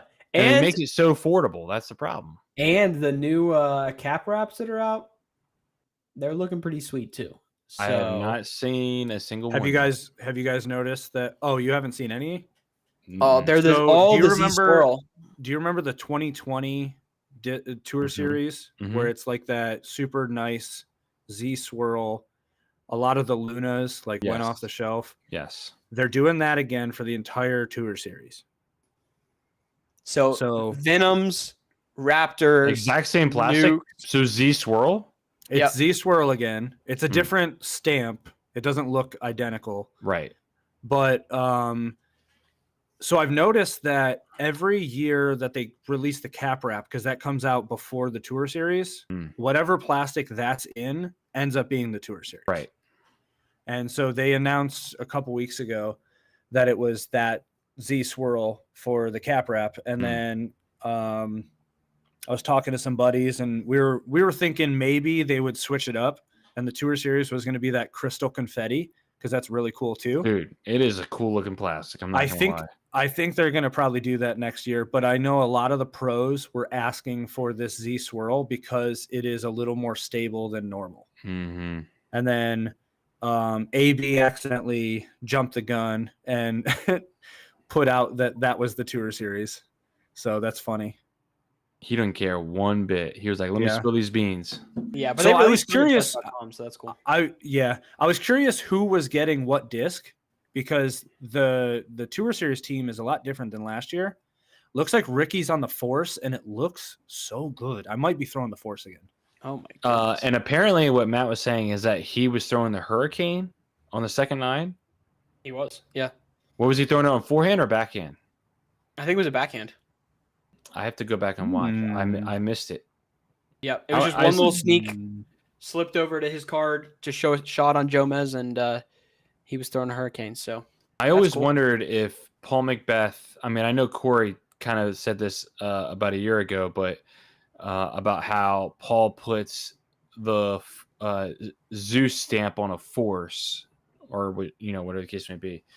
But I wonder if he's ever done that with a Hurricane. I wonder if he's put a Zeus stamp on a Hurricane, because the Hurricanes are just better Zeuses in my opinion. So Yeah, it's kind of weird that DGA has such a good mold for the driver slot, and Discraft kind of went around it, but in Yeah. like a weird way. Like the Force is really good, but it's also not the same disc. Mm. And then the Zeus, not that many people like the Zeus. Zeus is like honestly a very good amateur 12-speed disc, but Yeah. the problem with the Zeus is the first time you nick it and you start throwing a lot more, like it will not come back. Like its fade ability is honestly the fade is wrong on it. The fade is like a 2, honestly, on it, but. I think I find it very fascinating because Paul takes the Hurricane and turns it into a Zeus. Paul takes the Pipeline and turns it into Athena. I mean, there's, just take DGA, man. What are we doing here? Anyways, all right. Game time. Here we go. I got a game. So, Matt, before we get into officially the game, can you throw up my graphic? Yeah, you have to give me 1 second here Yeah. because By the way, know if it's guys, submitted the right way. I'm going to just let everyone know while Matt's pulling this up. Taylor is usually our guy who is on our production and does a phenomenal job. And pretty much this is Taylor's podcast, not my podcast, as he likes to joke about, because Taylor does such a good job.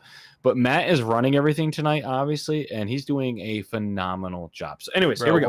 We're good so far. We'll see. I'm not going to get into the whole name thing that much, but this season, if you were here with us last year, you know that I stated that if you DNF'd just because you quit out of no reason, you were dead to me, and I put you on the dead to me list, right? And there's quite a few people that we put on that list last year that was really sad. Including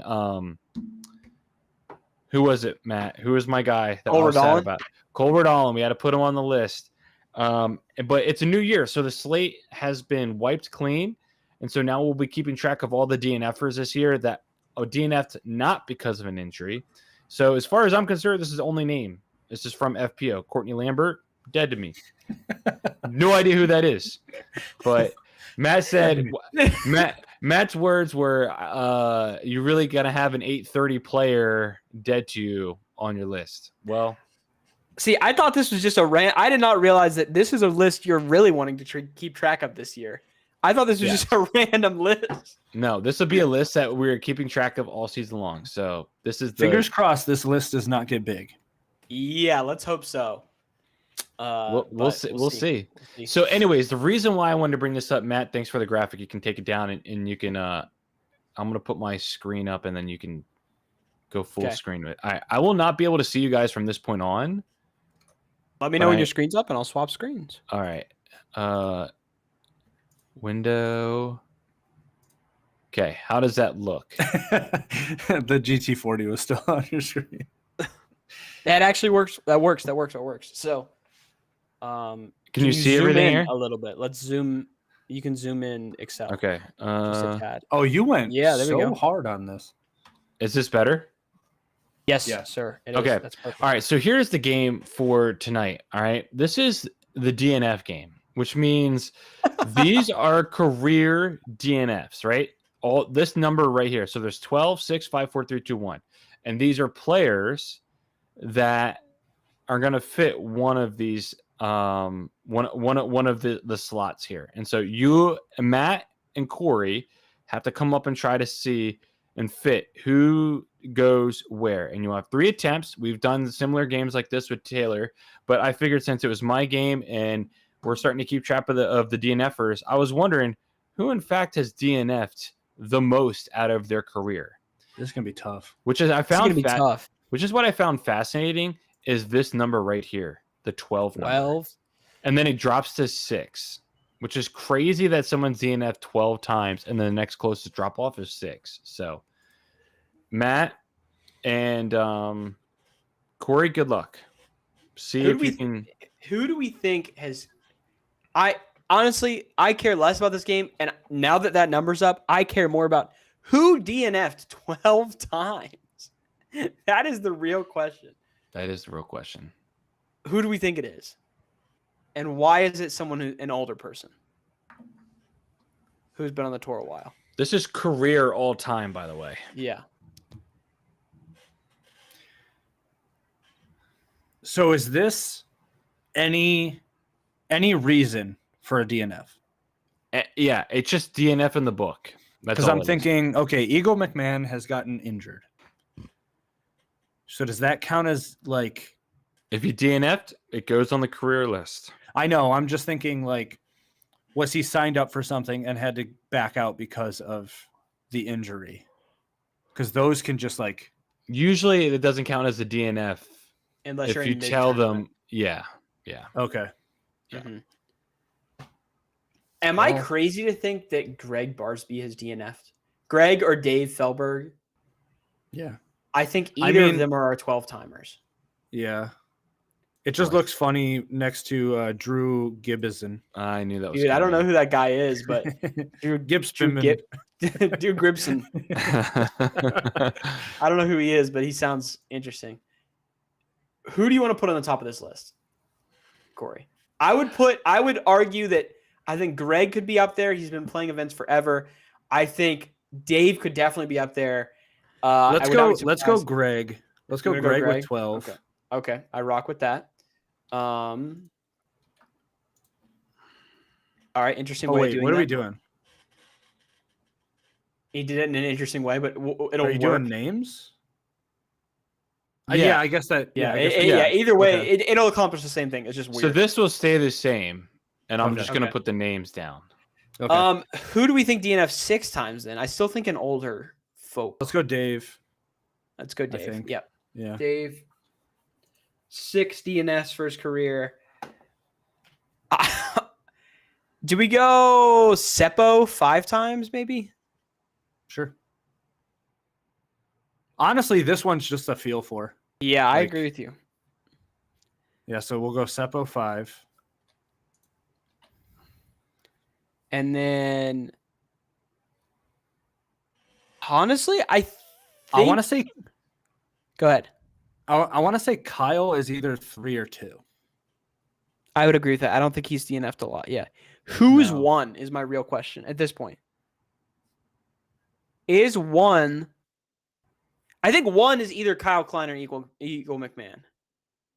Yeah. I'm thinking Eagle. You think Eagle is 1? Okay, we'll go with that. Eagle Yeah. had 1 DNF. That puts Kyle Klein at either 2 or 3. And then we have Drew Gibson and Matt Bell.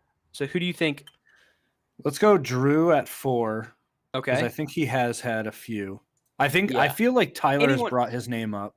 Yeah, and anyone who's been playing as long as he has to like this thing Yeah. happen. Let's go Kyle at.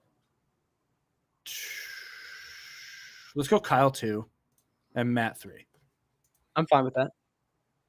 Just because a lot of these numbers are so close to each other that Yeah. You got a good Okay. cascading number. All right. so here's what I'm we're gonna do. right. Green is you got it right. Yellow means you're within 2 of the spots.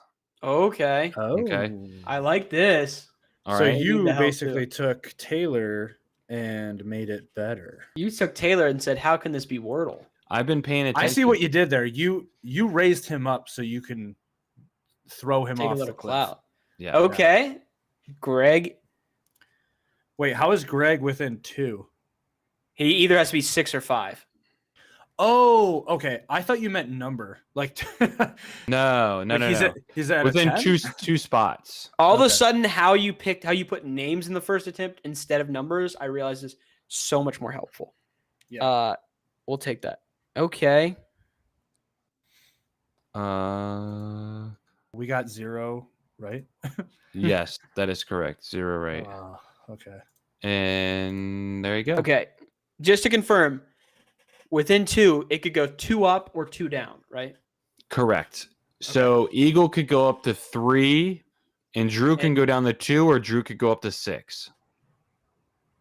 Here's okay. Barsby can go all the way down to 5.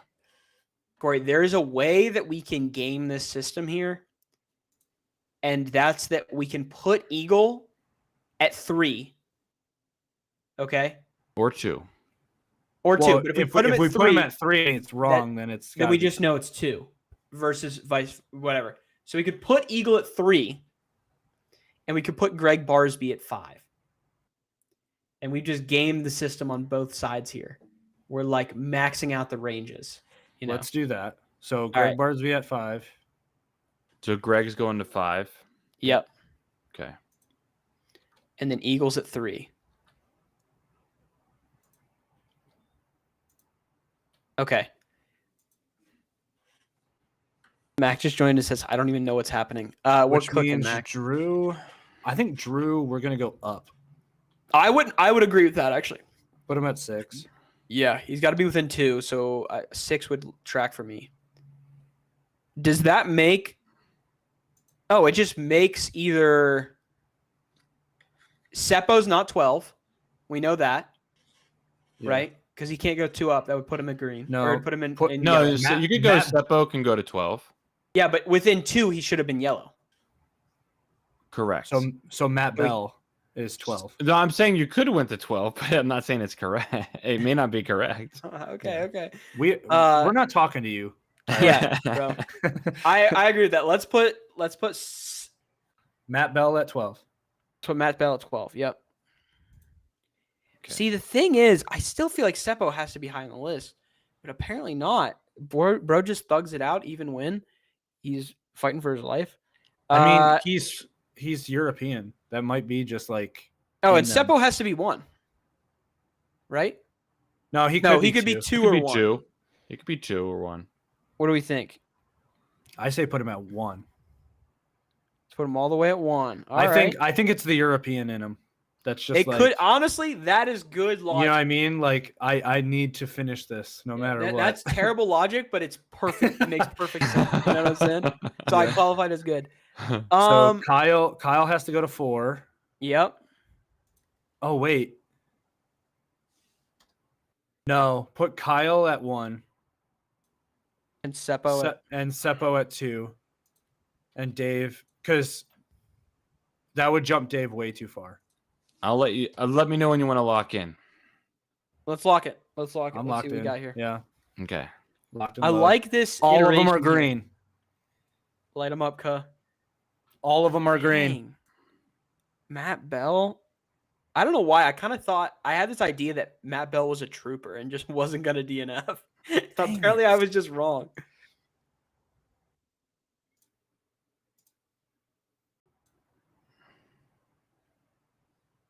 Okay, so we know where those 2 are.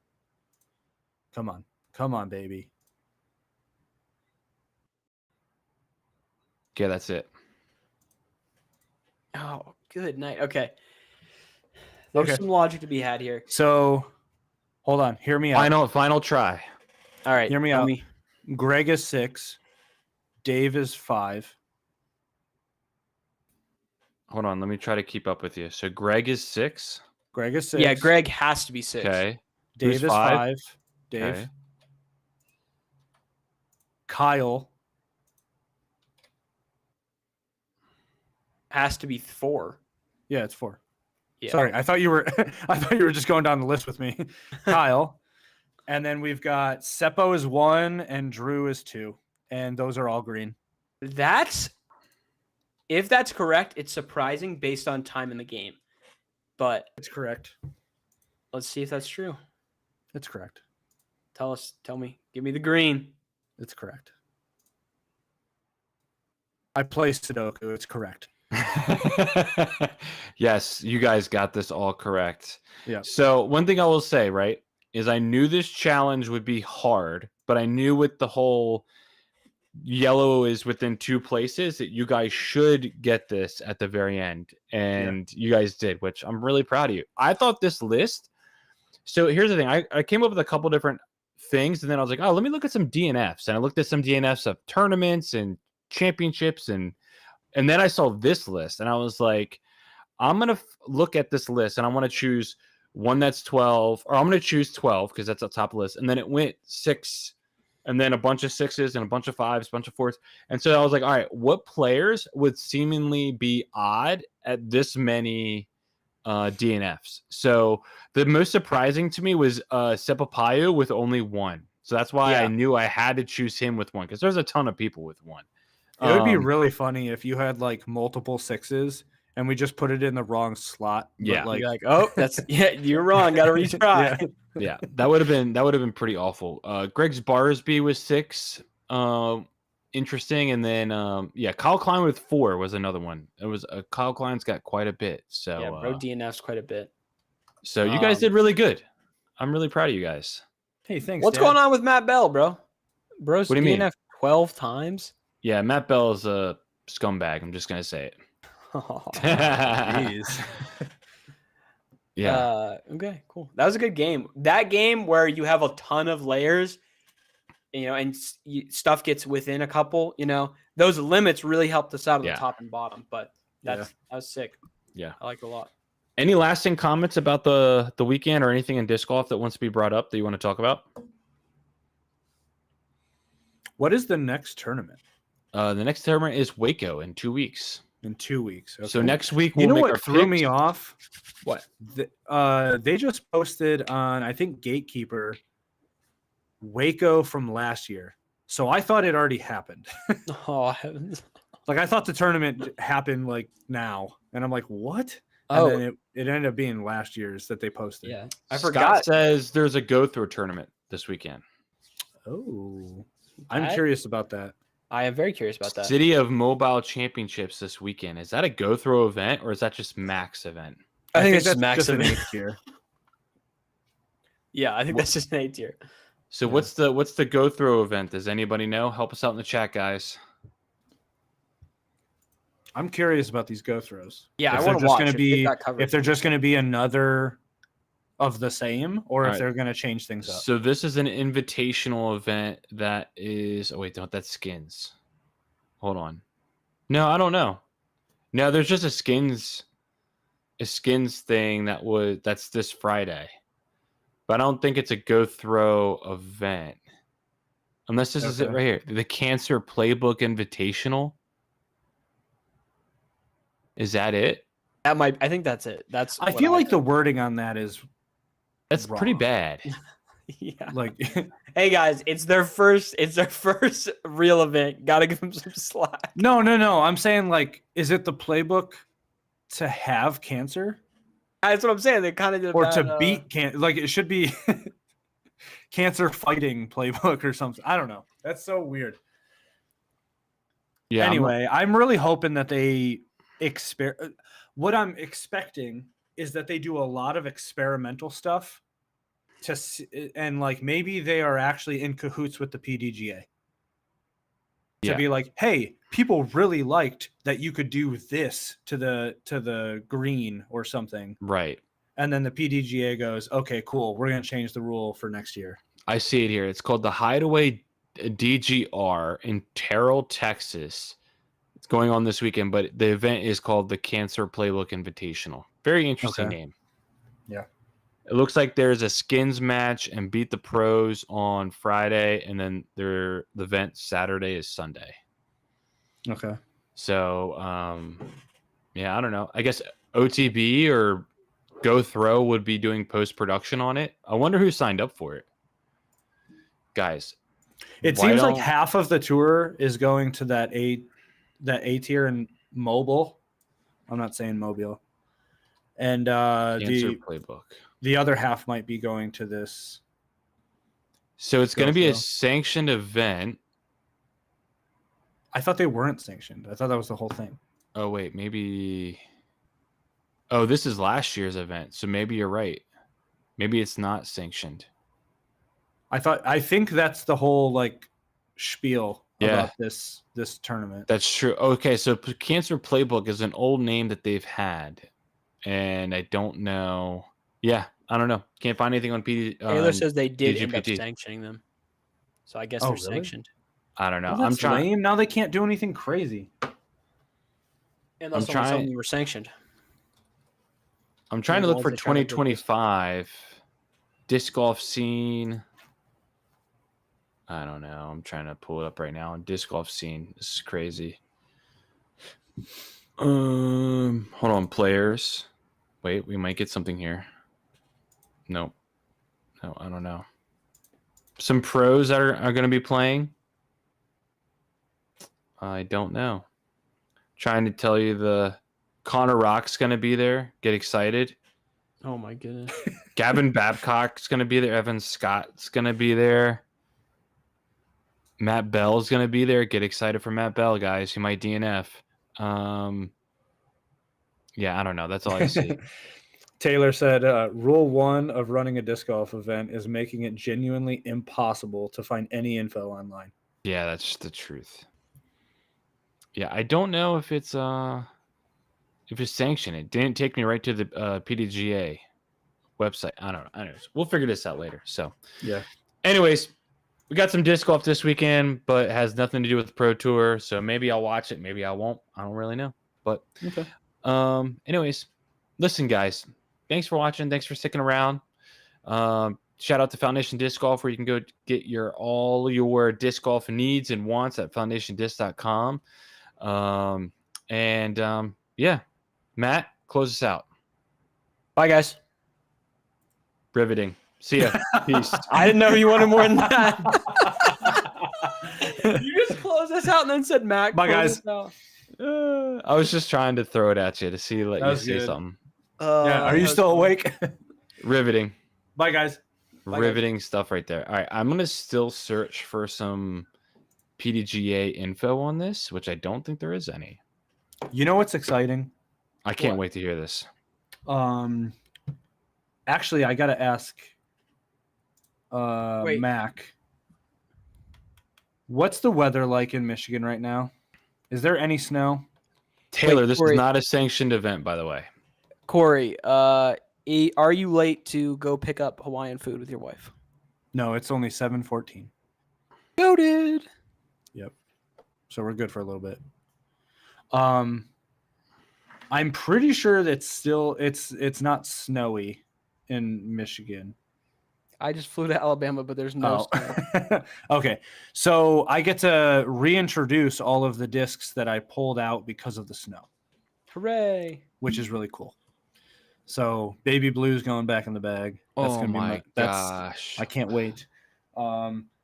There's a couple new discs that I have that I just haven't thrown yet. Like I bought that highlighter Cole Radalin pipeline.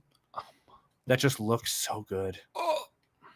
Also, have you seen Tyler? I know we talked about the new Spark design and how you say it's boring. Don't really care for it. Yeah. I love it now. Really? Yeah, I just saw some Hellfires. Makes you feel bold, American. They did the Hellfire design really good. Did they? Yeah. But I thought you could do it better. I did it better, but they You sure did. yeah, I remember that. they still did it. Listen, DGA and I were on like a little bit of like a hiatus. If they're in my bag, they're in my bag. If they're not, they're not. That's fine. So I'm just saying you can't dog on the pipeline. Listen, right now is the greatest opportunity to put Innova in your bag and call yourself like a Loser? no. Innova in the bag is considered not underground. What's the word I'm thinking of? Like kind of like an outcast right now. Like hipster? Yeah. You can put Innova in your bag because no one throws it, no one cares anymore unless you're a hippie. Yeah. Like no one's putting new Innova in the bag. Well, I might. Yeah, is Cole not where's Cole? Dead. He was injured. You need No, I'm to just kidding. get- I shouldn't say that. I'm sorry. You need Sorry, to Cole. get one of these feedbacks. You need to get one of these. What is a feedbacks. feedback? What does the feedback do? What is Flexi? Okay, this is max. It's a 9.4 -1.3. It is just 9.4 -1.3. it's just not quite a Firebird, but still decently stable. It is. Is it a so Thunderbird? Fun. You mean an FX2? What? FX2 is like the same thing. This is a feedback. So Matt calls it a Thunderbird. Okay. Mac also calls it a Thunderbird. To be clear. Yeah. But Would Mike- Mike? I knew about that hip, but it's been a while since he's had that hip injury. Would you consider the Era like a Thunderbird? No. The right Era and the right Thunderbird, they overlap, but generally I think Thunderbirds start out more stable than Eras. I don't think Thunderbirds are Thunderbird and the Vulture are virtually the same disc to me. Okay, Yeah. well then that would be a composite Era. Sure. Composite Era might take a step slightly above that. Like it's like, here's your composite, here's your other era. Well, the And reason I'm Thunderbird asking wants is it I've with- never thrown a Thunderbird, but I've thrown a Vulture. So Was never that big of a fan as a Thunderbird, but I've started throwing one kind of recently. Kind of nice. They're pretty nice. I had a Torque is supposed to Thunderbird. You gotta beat it in a little bit. Yeah, I have a Thunderbird that I A used pro to throw. Thunderbird with a little flip up action. Oh my Oh god! goodness. Yeah, I have a Thunderbird I get out of my collection every like 3 months and think like, But Should I listen, put when you this in got a one of bag? these things, come on. You don't need anything else. oh yeah, but you might need a more stable. weren't disc. you just trash talking? Yeah. What? I If it's in the just said- bag, it's no. in the bag. I let's said go. we're on a little bit of a hiatus. If it's in the bag, it's in. If not, it's not. But the Anyways, pipeline will forever be goaded. listen, Tyler, get I yourself. can do one of anything these. with a pipeline. Get yourself one of these. You can just rip it on forehand, and because it's a little flexy, it feels super good, and it like always comes out super clean. And it Listen, just it's really fast feeling, and it's so fun. Taylor, the dynasty I got will forever ruin the dynasty for me because it came the most stable dynasty of all time. Or I've got little arm syndrome, which could have that too. Little arm Have you syndrome. guys thrown a Vanguard? Maybe I should start building a bag No. right now for you guys to dismantle. Gosh dang, this guy. Tyler, have you thrown a Vanguard? No, Okay. but I'm sure Mike's going to tell me all about it here in a minute. Oh, he already did. Thunderbird is you're- like a Vanguard. Yeah. Yeah, Taylor, I know I'm doing this just for you, man. I know you're sitting there at the All right, build it. Taylor's sitting at the cell phone lot right now. Where's your bag? My actual bag is in my car with all my disc graph. Maybe I should go get it real quick. Go get it. F it. Bro, I'm gonna say it again. If you want a good pipeline, these blue sparkle pipelines are a little flatter. They're flatter. They're like a T-Bird 3. They're a little more stable to start off. God, I bless wonder your if blue. No, that's not true.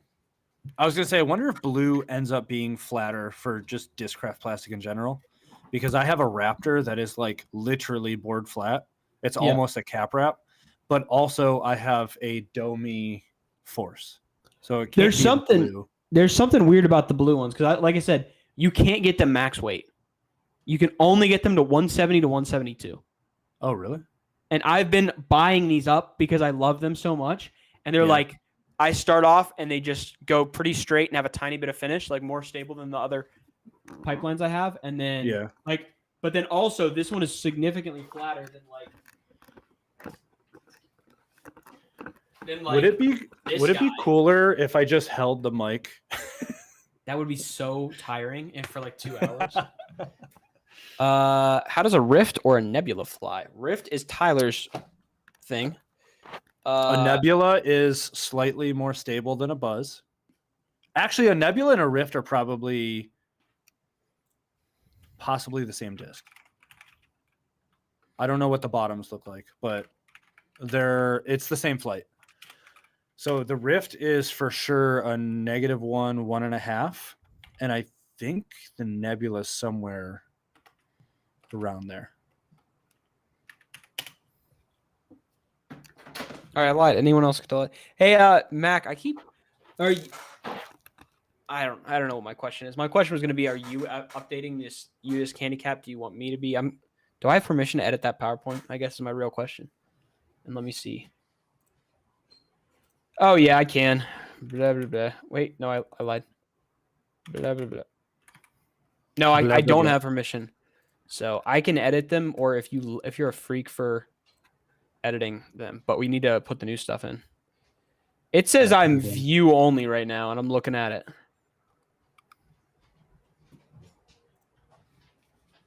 All right, let me see here. I have to put in everyone's new tags. Oh, what's this little freak doing back? Hey, don't test me or I'll accidentally put Luna's back in the bag. I'm still right now I have a Luna, but I'm kind of in between a Luna and an inner core still. All right, this is gonna be hard to do because I don't know how far I can pull away, but I'll figure this out. Rift is good. Rift is a great disc. I love the Rift. Have you thrown a Nebula? Yes. Are they like the same disc? No. What Nebula, is it? Nebula has less fade, I think. Okay. Yeah, we promoted it, Taylor. Because we said it's really sad that you're not here to show us the color. We didn't promo it. We just talked about it. Same I thing. don't have your new one in the bag because I didn't want to possibly lose it in California. So, but I did talk about it. Yo, Mac down bad, dude. 4 tag, that's horrendous. Yeah, that's like something an idiot would have. Yeah. All right, let's figure out what we're putting in the bag right now. All right. I got to get like a little snack at this point. Dude, my bag is so good right now, except I can't figure out if I need a slightly overstable mid-range or not. And then I go play a course. Bro, first time this ever happened to me, this will tell you how geeked I am. We walk up to a hole with a bunch of players, and they all popped out fairway drivers, and I popped out a mid-range. And I was like, Jeez. what? And then I threw it, and we all threw bad shots, but I was as close as the basket. So, All right. feel All right, pretty hold good. on. Before you do this, I'm gonna hop off, but jump on the live because I gotta go Taylor, get food. I feel like you should definitely play. I don't know actually what you should play. You think you should Tyler? You think Taylor should play MPO? Or do you think he should play? MA1. MA. Is it? You think Taylor's an MA1 MFer? He might. In be what? MPO. He could be MPO if he wants to. If you want to make cash, play MPO. I think Taylor's got the raw skills. If you want the credit to spend on plastic, get the MA1. Bro, I've seen his disc rack. You don't need the credits on plastic. 15 for AM versus 75 for MPO. That's a robbery. Bro, what are they giving you sexual favors if you sign up for MPO? Oh, what? man. There has to be something magic you're getting out of MPO, bro. All right. Inner cores. Putters. Can't touch them, Matt. Can't touch them. That's fine. All right. What you eating there? What you eating there? Let me see that. This is some Aldi's brand. Oh, little peanut butter sandwich crackers. Uh-huh. You know it. Yep. My daughter's going to be mad when she sees they're open because she knows they aren't open yet because we just got them. Oh my goodness. At tags participants. All right. Let's see what we got here. We need some approach disc.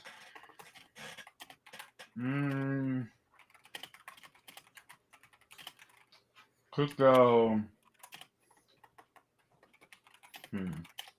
Taylor, I don't know if you heard the challenge for this week. You're putting your whole bag in our weekly challenges, and then every other person is banning a disc from your bag. And Taylor, if it's destroyer, you ban all destroyers in your bag. So the inner core feels like a more shallow P2, and it glides more than a P2. Taylor, I'm going to say this. If you signed up for MA3, you should know your skills. Ew, Mac, that's gross. That's so dumb. What the crap, dude? Yeah, but anyways, inner cores are absolutely good. Just look at my putting stats: 90% from circle 1, and I was 22% from circle 2. Dude, I think. Poor Taylor is gonna just be cooked when he has freaking 14 discs in MA2 his for bag. life, 900 for life. Mike, if you're in here and you're getting the one tag based off your handicap and you're not playing MA1, that's soft, brother. You should not be playing MA2. Get out of here. Mike, you're 900 rated. Come on, man. Go play MA1. Tyler, me and 2 buddies might come play the June 22nd event and come down. They've played like I won't be able to play that one, to be honest, because That's I'm playing in a member guest golf tournament that weekend. Bro, you love member guests. We might play Iron Hill though. That's what I was saying. We might come up. I was like, bro, there's no point in going off. First off, Broken Chains is a really good course, but there's no point in not going down there and not playing another really good course, you know? So we might like come down on a Thursday, run a practice run on Thursday, run a practice run on Friday or something, or play Iron Hill on Friday and then Saturday play and then Sunday drive home. A Mickey Mouse course, I don't know, 500 feet, par 5. Iron Hill is an interesting course because if you talk to locals around here, everyone's like, no, I don't play there ever. And you talk to people who out of town who come to this area and play Iron Hill, they're like, you got to play this course every day. It's a great, challenging course, but it takes 2 to 2.5 hours to play it. Like easily 2 hours to play it because it's so like undulated and tight and hard. So, but it's fair. It's fair, especially the FPO layout. Very fair. I play that all the time, and it's a ton of fun. I actually prefer FPO layout. So fun. FPO layout, maybe even golds before the shorts. The shorts are just you never can birdie anything. The holes that are like the holes that are short have such a sharp angle, and the holes, and then the other holes that are like it's a par 3 450. It's like how am I supposed? It's impossible. It's the dumbest thing ever. So, anyways, all right, let's make this bag. All right, chat. I'm gonna let you vote on this. Should I throw breakers or zones for approach disc in my bag? Matt, you getting a say on this too? What plastic do you have the breakers in? Huh? What plastic do you have the breakers in? I'm just saying, Matt or Okay. Mike. That's what like those courses.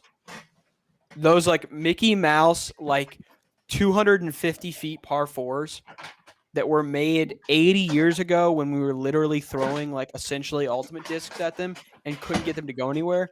Those are those courses. And even when adjusted to par 3s, they are still ridiculously easy. Honestly, I'm more tempted to just bag one breaker so you guys don't remove both my breakers. But anyways, DL breaker. A lot straighter, and then this sexy SP breaker. Mac, I was throwing that A3. That A3 is like it's interesting. I'm missing this. Corey, is your new disc low? All right, breakers going in the bag. I want to bag a Luna because I was dicing things up with a Luna, but I gotta find it. Dude, I might bag a Luna. I love Lunas. I legit think I lost it. Well, you gave me like 2 Lunas, so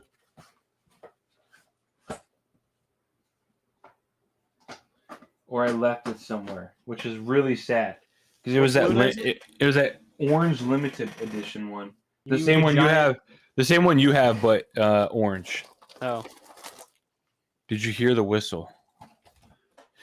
You want to know? Did you hear the whistle, Matt? no. Is there a whistle? I threw it like 150 feet, like 3 times. That was it. Hold on.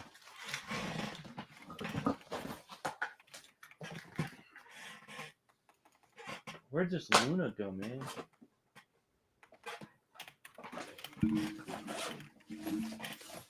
Mac, are they all domey like that? Like, I've heard, is this true that A4s are more stable than A3s?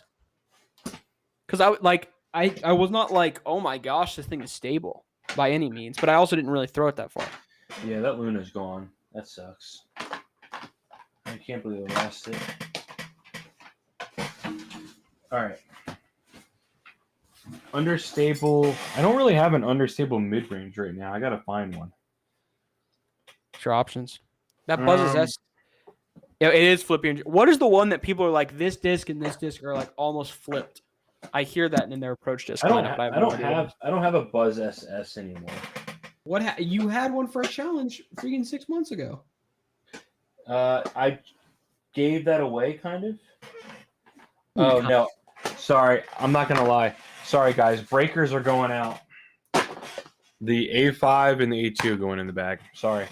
All right. Forgot about Fine. those. Breakers Fine. breakers might get worked in eventually. I have a servo, or no, a fuse. That's gonna be my understable guy.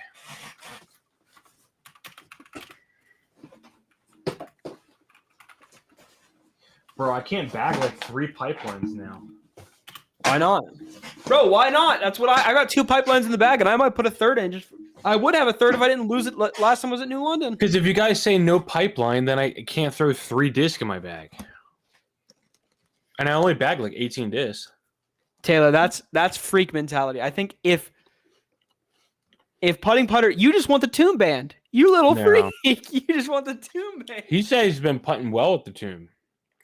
Yeah, until he feels a freaking set of alpacas. All right, so now we need some mid ranges. I'm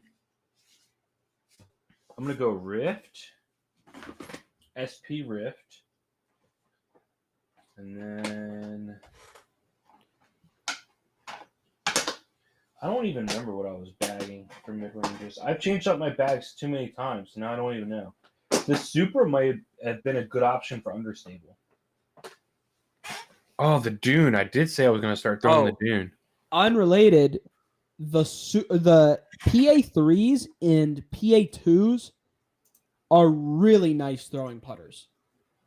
Yeah, PA3s is goated. Yeah, but I have like 3 because I got like a couple, but I didn't throw them, and then I went to a short course and I just threw PA3s all over the place, and I was just like, this is so nice. You know what? I'll throw a Dune in the bag, and I'll use the Rift as the guy that is a little bit more stable. I have 2 PA5s as well, but All right. So Unless I'm flip flopping them, which of course I don't have the PA3 or the PA2 in here. Unless I'm flip flopping them, that PA2 was like, it was almost like it verged on being approach disc, or not approach disc, but like a zone-esque disc, like a pretty. I want to put deep this guy deep. back in the bag so bad. This is that Inca. What does that even do for you? I remember you throwing it one time and it was just kind of So neutralish, slightly stable. And Okay. Did you see what the Malta does for Ezra Robinson? Yes. He puts it on a bit of hyzer and it pushes, and then it goes left at the very end. That's exactly what this disc does for me. Okay. Hey, if you're still watching, the new thread is up. It's banning your bag in weekly challenges. So you can go comment your full bag in there, minus your putting putters, and then we'll start banning them. This is not an amazing way to do this, but we're going to make it work. and if we continue to do these style of things, well, we can't really because it would just get super confusing. But to be clear, If you've got 4 destroyers and I say no more destroyers, all of them are gone. Dude, I totally forgot what I bag these days, or what I've thrown. All right, F7 in the bag, baby. It's a fun disc. Super understable. All right, now we get to the fun stuff. Well, that's what I was trying to do, but the only way to do, I think, technically our weekly challenges kind of qualifies as what threads are, but that's what I tried to do, like threads like Slack has. I'm such a freaking Slack enthusiast now, apparently, but I can't figure out how to do it. So this Raptor wanted to be kind of like a Sexton Raptor for me, but it might have been the wind. I don't fully know, but I really enjoyed throwing this. I mean, we really gelled with one another. It's this Paige Pierce Raptor. Bros I might having just- a romantic relationship with Raptors. There's nothing wrong with that, man.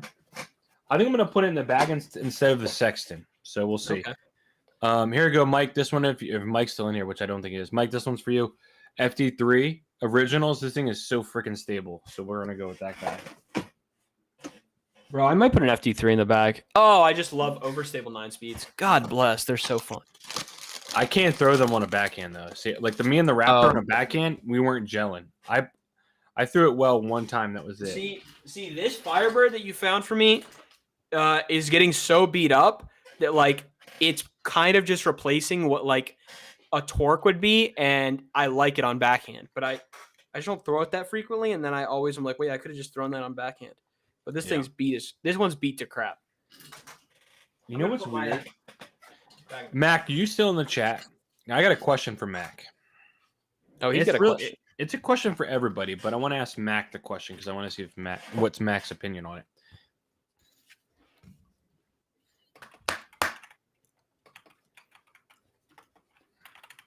He's probably getting his reservations for Hertz or whatever at this point. Getting that car.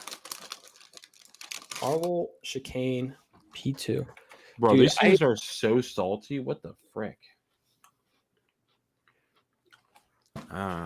Anyways. Corey's opinion is who cares about Mac's opinion. Okay, all right, Corey, your opinion then. Here it is. So I've got a pipeline, like a beat-in pipeline here, which will do like a little S-turn and absolutely bomb as well, right? But I've been throwing this guy a lot lately. Undertaker and the Jawbreaker ESP plastic. Can I bag and throw the pipeline that's a little understable for me and then throw this one that does like some S-turn? Can I bag both or no? What kind of question is that? What kind of whimsical question is that? Do they do different things? I mean, I don't know. I think I'm going to take out the beat pipeline and I'm going to put this Undertaker in the bag. Pipeline torque. But this thing flies freaking amazing too, though. I don't know. That would make sense, Taylor. All I was trying was in the forum. So H7 Mamba. Gosh, I own too many discs. Like I got rid of like how many discs did I get rid of? Like 25, maybe ish. Maybe more. And I got all these discs. All right, I just popped my bag in. You can add in there. All right. Now we got to go understable. Understable what? I thought you just did. Fair distance driver, which is not the Thrasher. The Thrasher was not. It doesn't feel good in my I hand. low key remember you throwing that Thrasher last time we were at. No, I know, but the D3 I was vibing with, but then I lost that D3. Mm-hmm. Yeah. I don't have that many understable distance drivers. I have that Tempest somewhere. I don't know.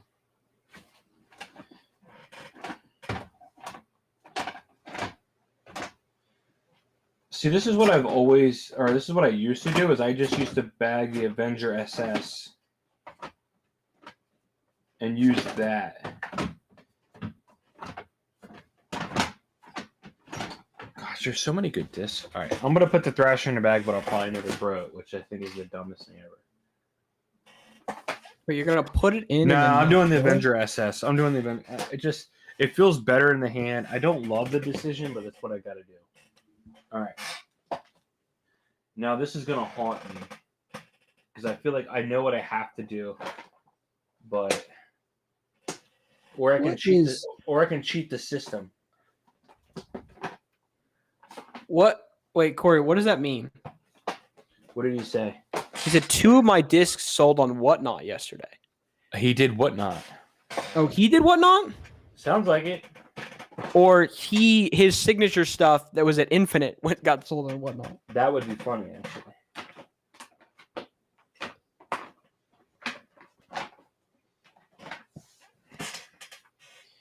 This Firebird is good, though. So much plastic, it's stupid. Where's my Pro Plastic Destroyer?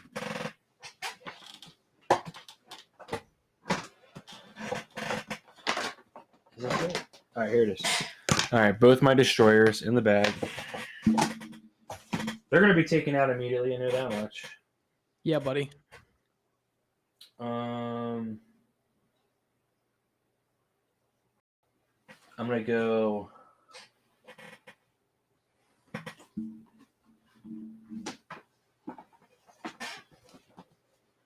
I think I'm going Red Force. Bros, time springs forward this week. Let's go. I know. Yeah, but when you have kids, it screws up everything. But this might be a good thing. Think about it, right? Okay. My wife and I wake up at 7 a.m. Right. My kids' bodies still thinks it's 6 a.m. So my wife and I can have more time in the morning for each other while my kids are still sleeping because their bodies think they're still got to sleep. So it's actually good. How long does that work, though? I don't know. We'll see how long it works. But when you fall back, that's the worst. Oh yeah. Because In this case- your kids get up at their regular body time, and when you fall back an hour to get another extra hour of sleep, they're actually up at 5 a.m. instead of 6 a.m.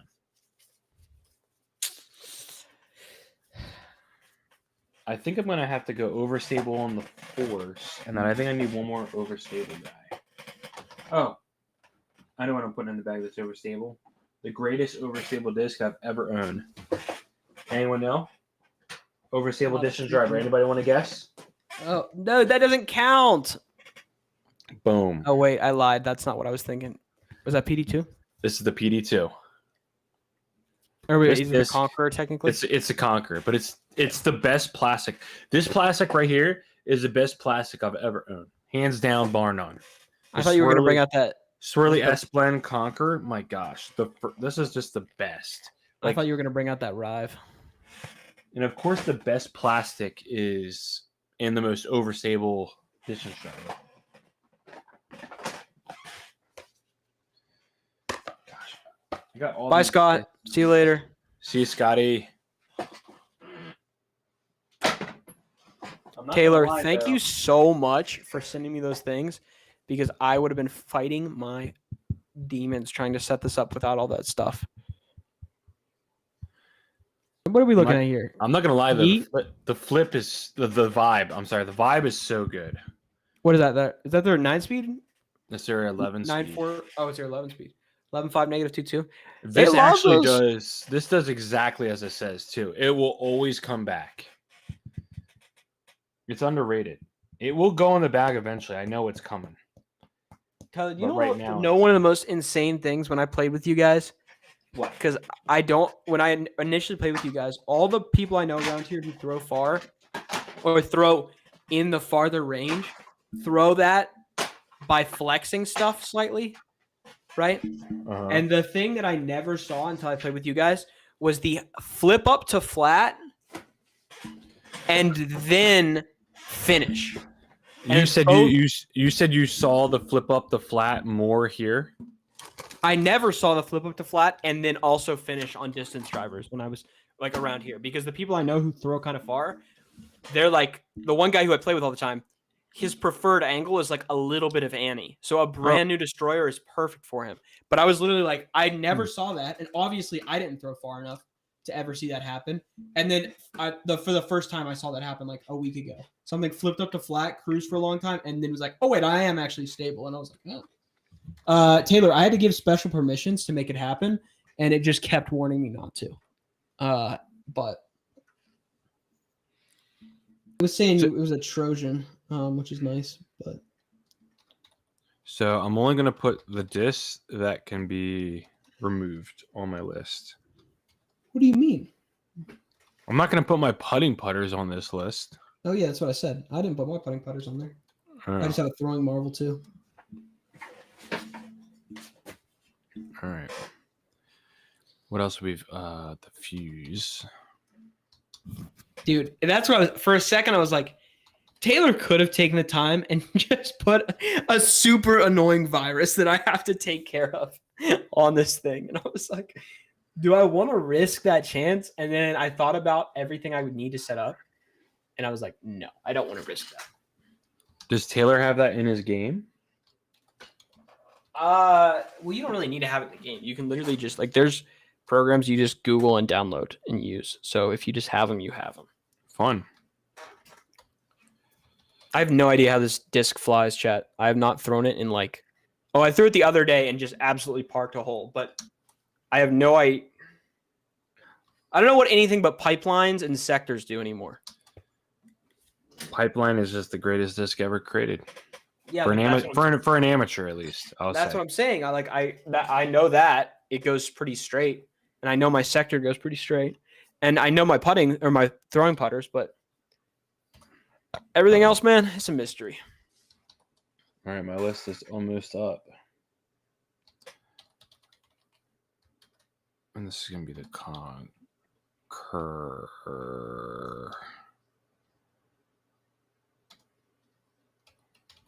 Is that how you spell Conquer? I don't know. There it is.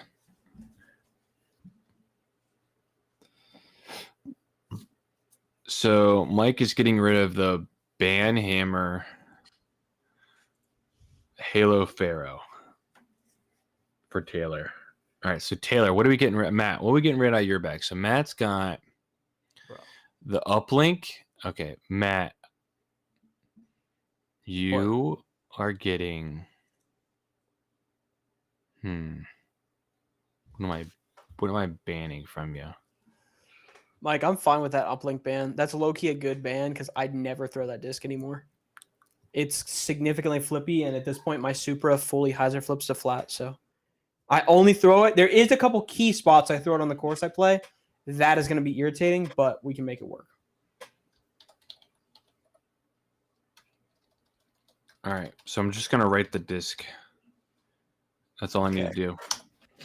Yeah. Well, Gone. yeah. As well, Gone. comment, reply to my. Okay. Oh, another disc that I'm starting to know, but I don't really know that well. I would be so devious to just. I love how Mike is banning all of our discs, but he has yet to put his bag in the chat. Well, I think it's just he just has to do PD, DD, FD, CD, and then just ones and twos afterwards. So we've gotten rid of the Pharaoh and the Nexus. Oh, I'm about to Did do he just Taylor. kick the pipeline out of your back? Okay, he kicked the pipeline. I'm about to do Taylor so dirty. Let's see, what does this freak have in here? Listen, Taylor, here's the thing. When I say dynasty, it gets rid of all of your dynasties. So, Bro, my poor boy. Unfortunately, Taylor's a mold minimalist. He's laying in bed. Bro, you don't know the dang bag out of the back of your head. he posted his whole bag in here the other day, apparently. Yeah, you did. What? Just Copy reuse paste that sucker right on over. And turns out, bro does not have an ounce of stock plastic. That's plastic in the game, but this MFer's only got Creator Series and Metal Flake and yada yada yada. I try to only bag stock dust. Stock. I know, discs. that's why. I was just telling Corey, these pipelines are like way flatter, kind of feel like a T-Bird 3, and they're a little more stable, these blue ones. And something about them, none of them are max weight. I have 5, and they're all 170 to 172. Wait, show me the front of that one. Oh, I didn't give you that one. It doesn't have to be that stamp. No, you gave had- me one, and I foolishly gave it away before I was fully in love with the pipeline to some And that was dummy. a goated one. That was a goated and that was a one. goated one. But all of these, I have like 5 of them, are all the exact same. They start out with just a little more stability than your typical pipeline. And so it makes it, and they're really flat, so you can throw like smooth forehands with them. Like I just threw some of the best shots of my life with these at this course we played the other day, where I was just throwing these like chippy fairway shots that just always landed in the same place. And then I turned over and threw a perfect forehand. And I just love this disc. This is like the best stock disc ever. But I think I have stock otherwise. Yeah. I got stock. Okay. Let's see here. Who is banning my bag?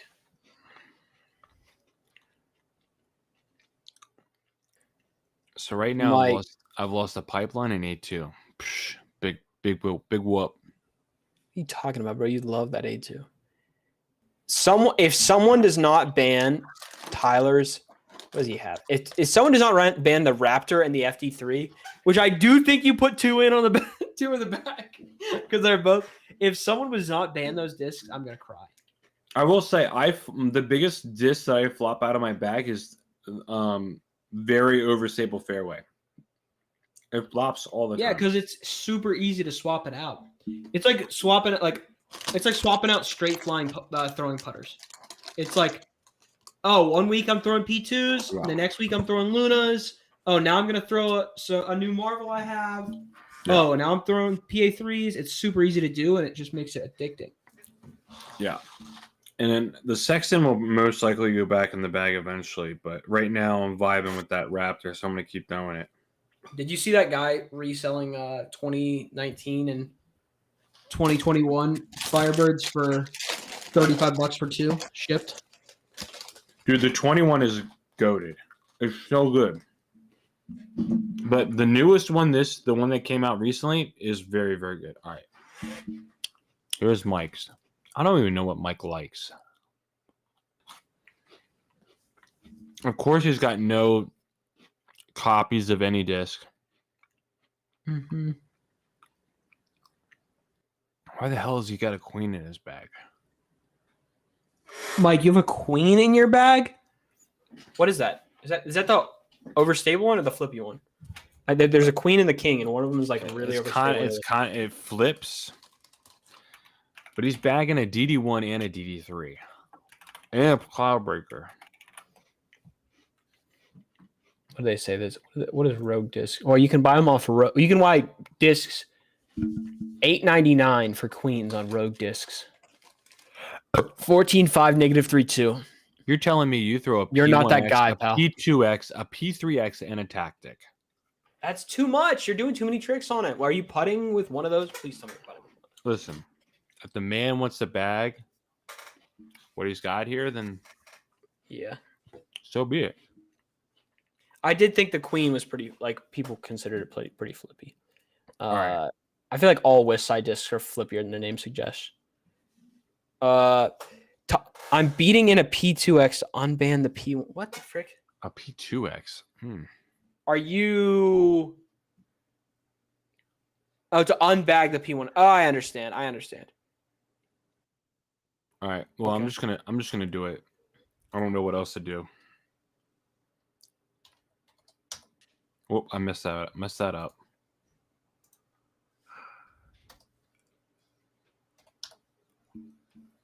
Okay, DD3. I don't mind that one. Yeah, I'm gonna take an easy one here. I feel like, just for any Discmania player, give me the FD. He's beating it in because it's his only stock disc and he wants it out of the back. Gosh dang, bro. Project Discmania's got a grip on you, my boy.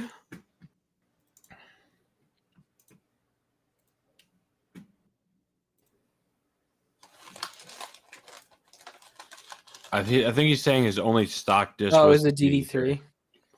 Oh, I love stock DD3. I've got. dude, all the stock Discmania S-Line stuff is just like kind of stiff. It's perfect, dude. Not the DD3 I have. It's My purple. gosh, so good. This was the very first one that I got in a player's pack, the worst color of all time. And then I bought two of these. I bought two of these identical. The other one is the sister is sitting in the freaking lake at Winthrop. Sometimes I think back and wonder what you were cooking on that hole. And I got this guy too. This is the lightest weight version before they came out with lightweights. This is 170. So honestly, I could throw these the rest of my life and be happy, but you know, destroyers. This and a destroyer is honestly the same thing. It's just the destroyer is more stable in my opinion. So Mike, tell me about the grays. What do you have to say about the gray ones? Because that gray one was amazing when I first got it, but I can never find it because it was gray. Tyler, do you remember that that T-Bird I brought to Broken Chains, and it was like a gray with purple splotches in it that was like slate gray, stiff as a board, Yes, and just I remember that. And I was like, we gotta get rid of this. I thought all T-Birds flew like that, bro. That whole time I had two T-Birds and they both flew that stable. And I was like, I thought this was a T-Bird. Some of the most stable T-Birds I've ever seen. But I got one from a used shop online, showed up to the house, smelled like cigarette smoke. Still smells like it when you pull it out of the bag, right? I actually find it really funny that Mike is listening on YouTube, but he's responding in the Discord. And he's responding in the thread of the Discord. Oh, no. Yeah, he is. That's the worst. Oh, that's awesome.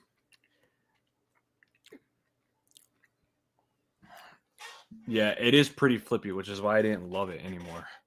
Corey's like, what the heck's going on? Because Corey's not getting what I'm saying.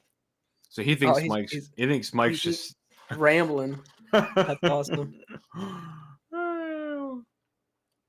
All right, Corey, pick out some good ones here. Let's see. What can this guy get rid of? Dude, my back is killing me. Dang.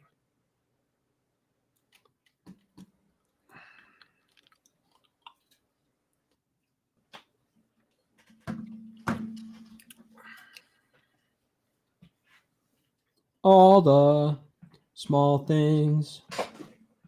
I could fit another disc in this bag. You running your Squatch bag?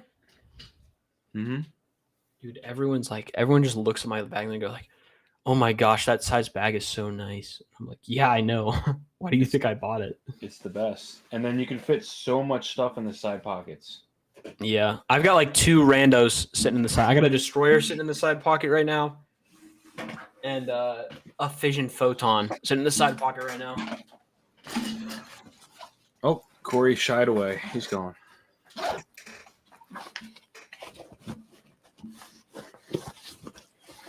Dude, I bought this really expensive mic and now I don't even use it. How much was it? Let me see that thing. Like $80. It's a Holland or Hollyland or whatever. I bought the, Hollyland. or I guess Lauren bought me for Christmas this little mic set for like $150, and it's so convenient. I've used it for like 4 projects.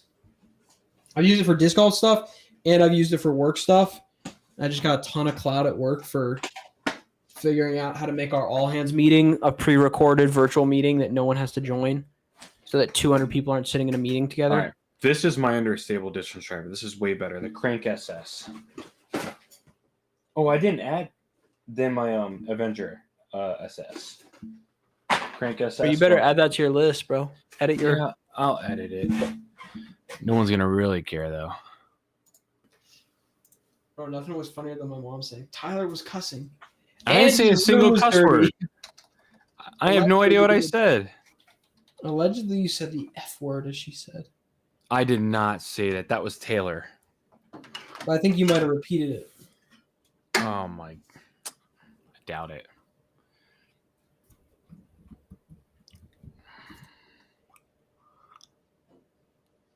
Gosh dang, Facebook is just becoming the most AI-filled thing on planet Earth. It's so funny.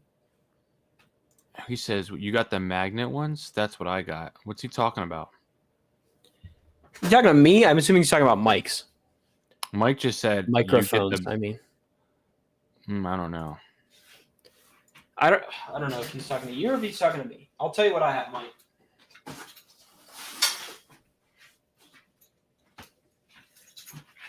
All the small things.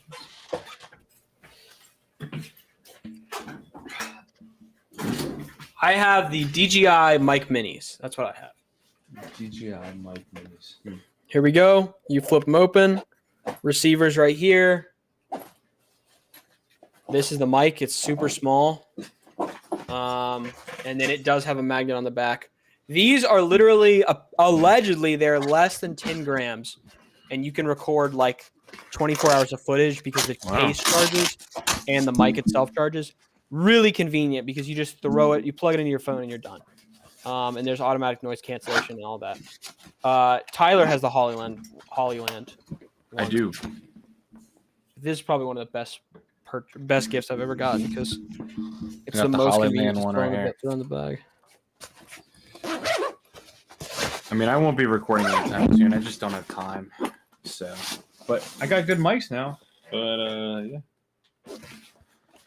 Did I put the? Yeah, it's this inner core. All right, A2 gone forever. Why are you zipping up? My bag. No, so why? What do you mean why? Because I always zip it up. Oh, what the frick? I only unzip. I keep this thing open all the time, 24/7. Nope. That's weird. I zip mine up. It looks clean when I zip it up. I mean, if I was taking this thing to the airport, I would, but Maybe I should add a Sexton Firebird to the bag. No. Fart face. Just Bro's like, maybe I should add like 5 or 6 more overstable fairway drivers to to the bag. That would probably make sense. Gonna say, I mean, but look at this thing. I mean, It is clean. that 100% will be back in my bag. I know I just eventually. I just It's never just, it's just vibe. not there right now. I just never vibe with those sextants. I got two of the years, 2 different stamps, 2 different slightly colors. Here's my real hack. My homie loves the Sexton Firebird, and he goes out and plays with me every once in a while. So I have him throwing it and getting the plastic a little beat up, and then when the time comes, I'll just Yep. take it back. Yep, snatch it. I think the Beast is one of the most underrated discs of all time. The Beast is the era before it was cool. The Beast is so good. I've got so much plastic, I don't even know what to do. You gotta buy these IKEA racks or a shoe rack or something.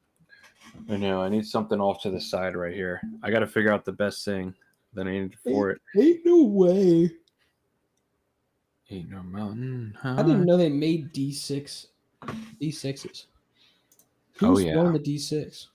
Oh, I've seen it. Oh, here, Corey put his list up. Here we go. Oh yeah. Oh yeah. Wait, I gotta bid $5 on a Champion Gummies tour. He barely has any discs though. Yeah, that's the issue. Corey's min-maxed the. Well, he has like 3 pipelines he carries though. That's the real. Oh, I know what I'm getting rid of first. I'm doing the honors. What do you think, Matt? Before I enter, take your guess. Dude, Torque probably. There it is. Or the Marvel. That's also bad. Frick me, dude. I think I take the Torque and hope someone else takes pipelines. He just doesn't even rule- throw the torque that much, I don't think. On forehand, he's a little freak for it because he's got like freaking 3 of them beat to crap. He can just throw them like crazy. We're about to get another rain cell coming through here. Goodness. I desperately want to see Corey. Corey's tech disc stats. I'm so desperate to see his tech disc stats.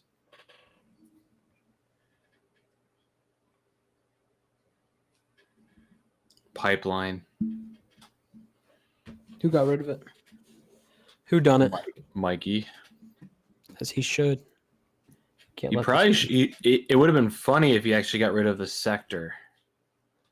He also likes the sector. Who all? Oh, he voted out. I got saved.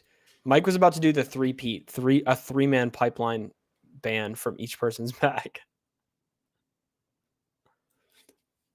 I mean, we love the pipeline, but it depends on what course you're playing at, on how often you'll actually throw it. Yeah. Like my local, I could throw it on every hole pretty much, and just not throw a distance driver.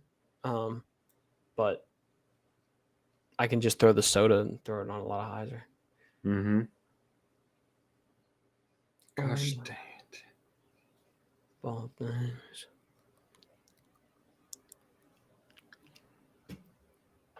All right, gentlemen. Those still watching? I think I'm gonna have to get off because I think I might have to do like another hour of work. We'll see. I don't know why you're working. Well, here's the thing. I only have to hit 40 hours for the week, so the worst case. So you count it? Yeah, we do count it because we have to bill the federal clients with the number of hours we worked. So we still have to count it, but IBM's happy as long as I hit 40. So like right now, my day's set to work like 6 hours on Friday, maybe. And by the time I get through tomorrow, if a little time flexes over, I'll be to like 5 hours on Friday. Nice. Yeah, that makes it really nice. That's what, like, when I go to New York in a couple weeks, I'm literally just going to Saturday work 5 hours, Sunday work 5 hours, Monday work like 9 hours, and then like Tuesday work 9 hours, and then I'm like 3/4 of the way done for the week. And I don't even have to worry about anything. Like, I don't have to take PTO to make it happen. I just did all my hours at the beginning of the week. So can I just say something real quick before we get off? Yeah. I took a risk before Trump addressed Congress last night, and I bought a couple of options on the S&P 500. Okay. Did you see what the market did today? No, what did it do? I wasn't paying attention at all. It exploded. So you just went up? The S&P 500 went up over 1% today, and the Nasdaq went to 1.46%. And it wasn't too volatile going into the closing. Mhm. So, yeah, I made some money today. That's good. I'm gonna send this. Are Mike and I friends on Instagram or not? I don't know, man. I don't think so. But Mike. If you're still on, I'll send you something funny. That's all I'll get. All right, Matt, wrap this sucker up. We're out. All right, guys. Good episode tonight. Good and clean. We'll be happy to have Taylor back next week, though. Good night. Goodbye, everyone. I'm ending. Goodbye.